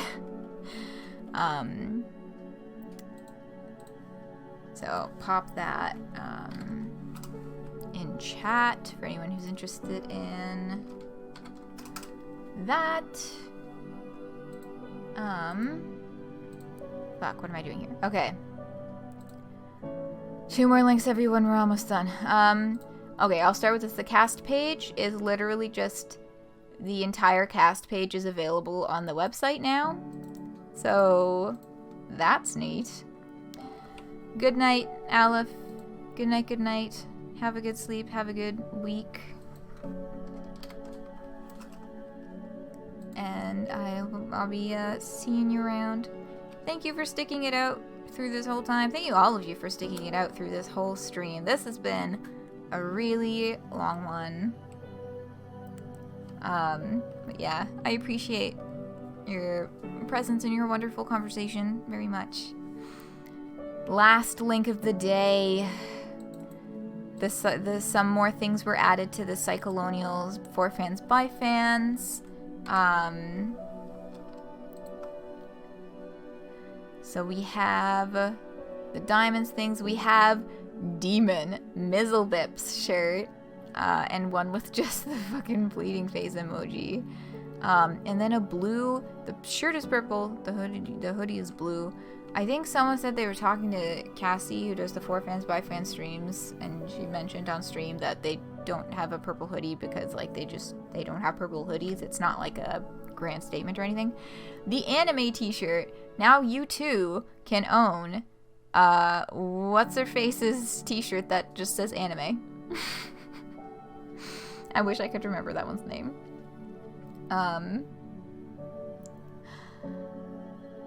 Butterfly, so Abby's apple pie face paint butterfly, and then the previously available pixelated images and just like the game logo and the Z shirt.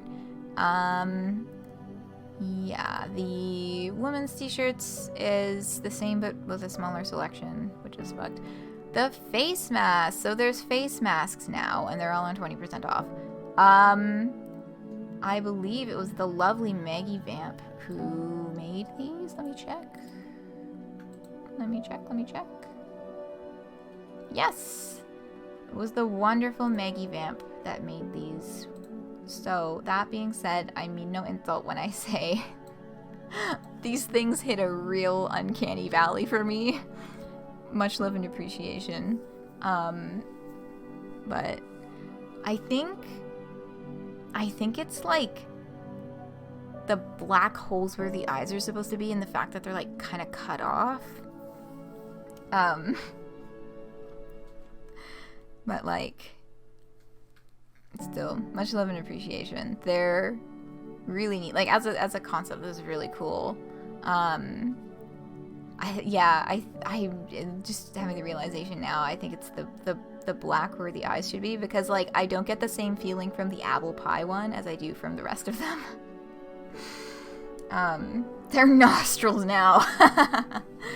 But yeah, you can get we've got Jen, Joculine, Mizzlebip, Uncle Imbroglio, Spruce Galoot, Chamomile Giddy-Up, and Apple Pie. Oh, they have Chamomile Giddy-Up. Dang, look, I can't give 4 fans my money because they want to charge me $25 US for shipping. So, as much as it would be really fucking good to purchase the chamomile one, I'm not paying $25 US for shipping. Ever. It's not happening. Yeah. It costs more to get things shipped to Canada from the States than it does from, like, from, like, Japan, for example, for, like, small packages. Or another example, I bought a wall tapestry from an artist I've been following for a while. I'm very excited to eventually receive it in the mail. This Karen Shuk is based out of Malaysia. And that cost less money to ship DHL from Malaysia to Canada than it does for just like regular fucking parcel shipping something from the States to Canada. It's fucking ridiculous.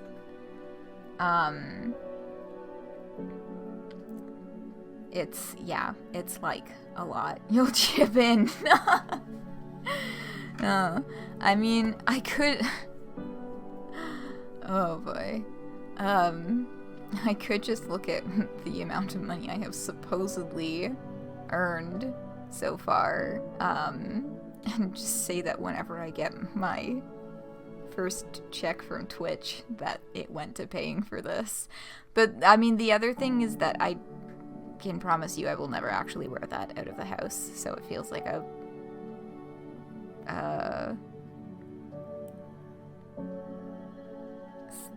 I don't know, a not great use of fabric and money if I never wear it.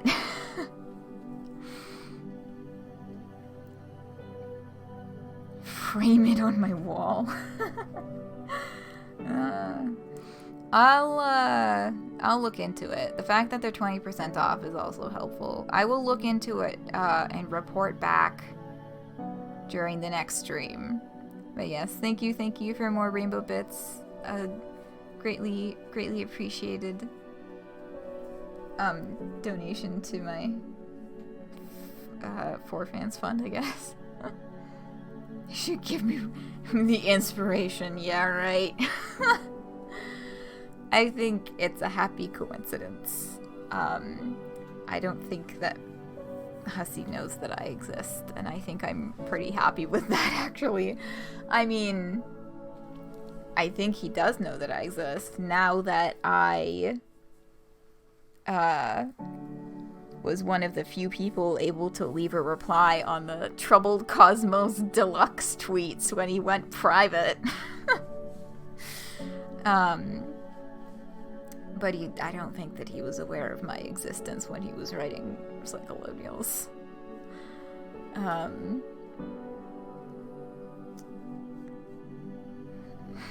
Now that yeah. Yeah. Anyhow. Did I put this link in my document? I did! Yay! Okay. So, I closed that. Oh my fucking god. Oh yeah, I gotta exit the game. That as well. Holy shit, everyone. That was 4 hours. Thank you, everyone, for hanging out for this long. This was a really long one. This is up there with, like, there's very few streams that I've had that have gone this far. Off the top of my head, like, the first chapter of Homestuck Squared went about this long. The Terrazy Pester Quest, I think that was because I was streaming that one with Noah, though. So we just got that good banter going. Yeah, a couple of the Pester Quest ones. Almost 413. True. My recording has reached 413 20 seconds ago. Yeah. Excellent. Well, on that note, 4 grueling hours of Biggs the cat destroying the souls of our alternate universe selves. Biggs the cat stream in the darkest timeline. Oh yeah, Big the cat stream I think went this long too, because I wasn't expecting it to take that long, and then it did, and it was horrible the whole way through. Anyhow. Yeah. I'm hungry. It's food time, I think. Like, really, I should just be going to bed, but, like, I haven't eaten in over 4 hours. So I think I'm gonna have something to eat. And yeah, that concludes Psycholonials. Finishing thoughts? Fucking amazing, and I can't wait to... I'll give it some time, but I definitely am going to come back to this and play it all through in my own time one more time. At least. Stretch, indeed. Thank you, Writhing Leku. I will. Yes, I definitely need to do that as well. Psycholonials 2 this summer. Oh my god. Inspired by real events. I mean, like, if I may, very briefly revisit the statement that was left on What Pumpkin Games, saying that Hussie had officially left What Pumpkin, or this wasn't What Pumpkin Games, this is just What Pumpkin in general, but yeah, and instead plans to continue independently developing more projects like Psycholonials. So, like, y'all, there's more in that vein. I don't think that they will do anything with Psycholonials from here out. I think this is a standalone, closed off.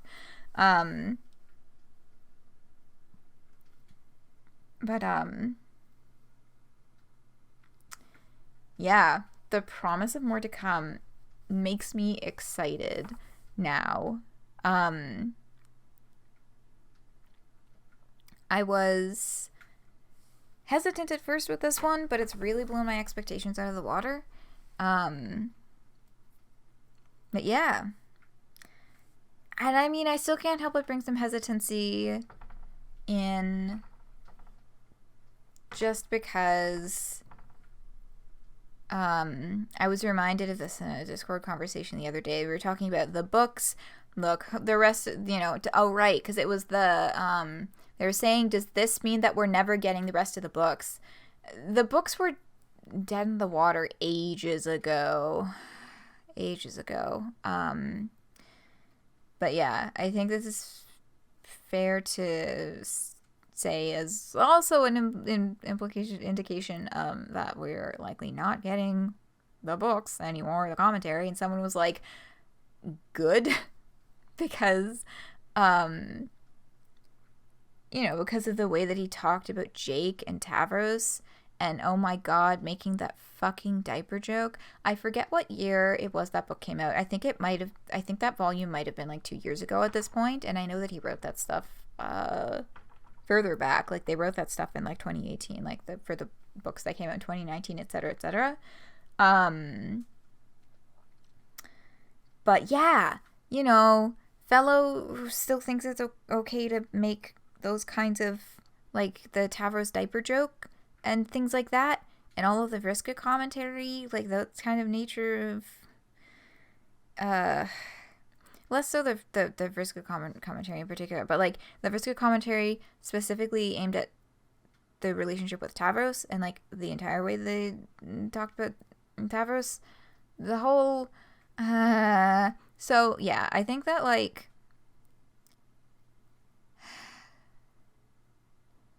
yeah, so, like, there's still some hesitancy just because it burns like that. I was like, oh god, I had blissfully erased that from my mind. Ignorance is bliss, etc. So, yeah, I don't think it's unfair to have some grievances and hesitancies, but Psycholonials, the way that it was approached, the way that it was written, for the most part, has made me lean more towards being excited to see more from him at this point. We'll put it that way. Yeah, this was an unexpected gem, Psycholonials, for sure. Surprise, I hate it. That is the sentiment of humankind at the first Hussie commentary on reality was beamed into our brains. But yeah, the Tavros diaper joke was atrocious. Atrocious is a fantastic word for it. Other fantastic words include terrible, horrendous, and inexcusable. I also remember James Roach playing into it on Twitter at the time, and I was like, James Roach, are you fucking kidding me? But anyway, James Roach is also a known Tavros hater, so it shouldn't be surprising, but I guess it is, because it's, the ableism of that was just like, how the fuck do you think this is appropriate in any way? Anyhow,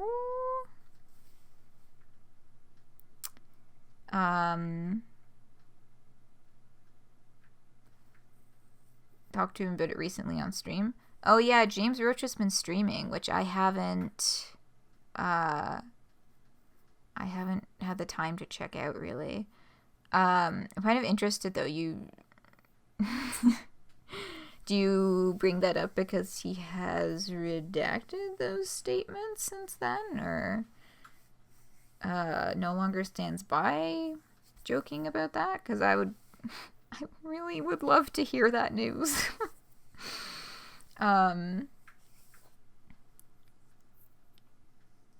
Universe's most notorious haters. Oh, that's right. That is from Homestuck too. Yes. God, I forget who that's referring to, though. It's been such a long time since I've interacted with any of that. Oh, yeah. There was a point where I was going to do the Homestuck Squared bonus comics as streams, because they're now public. I should put that on the schedule sometime. Oh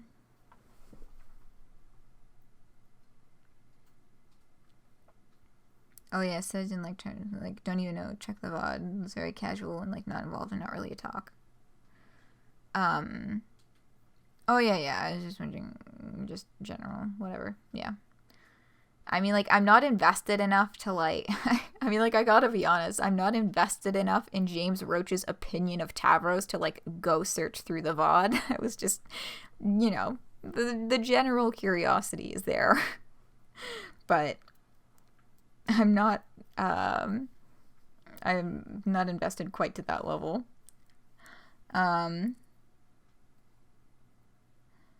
But yeah.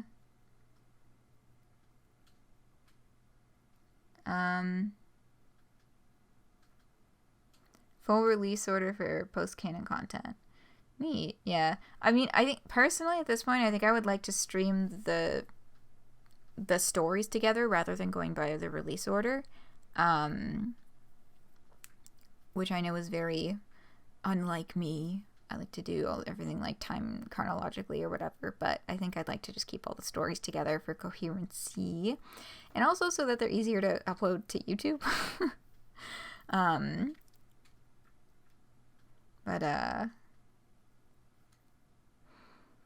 Yeah.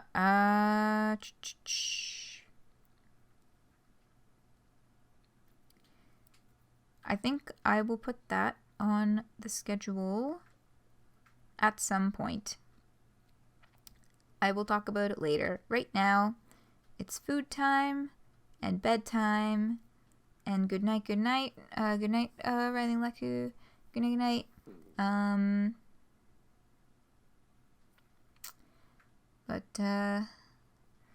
Yeah.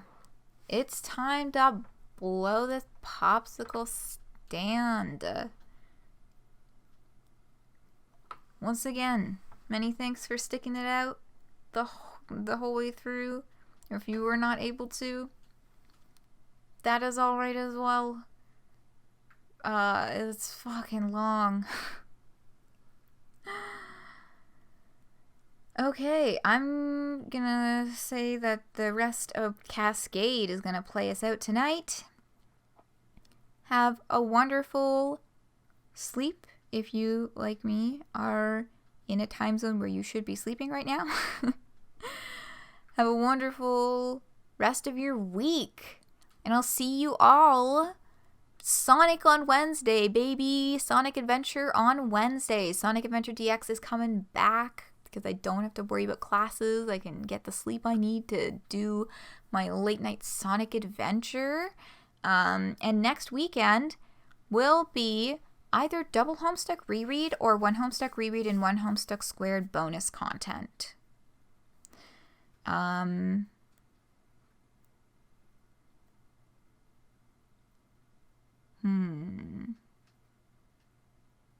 maybe double Homestuck squared bonus. No, one Homestuck reread and one Homestuck squared bonus content next weekend for sure. And on that note, I will see you all around, and good night.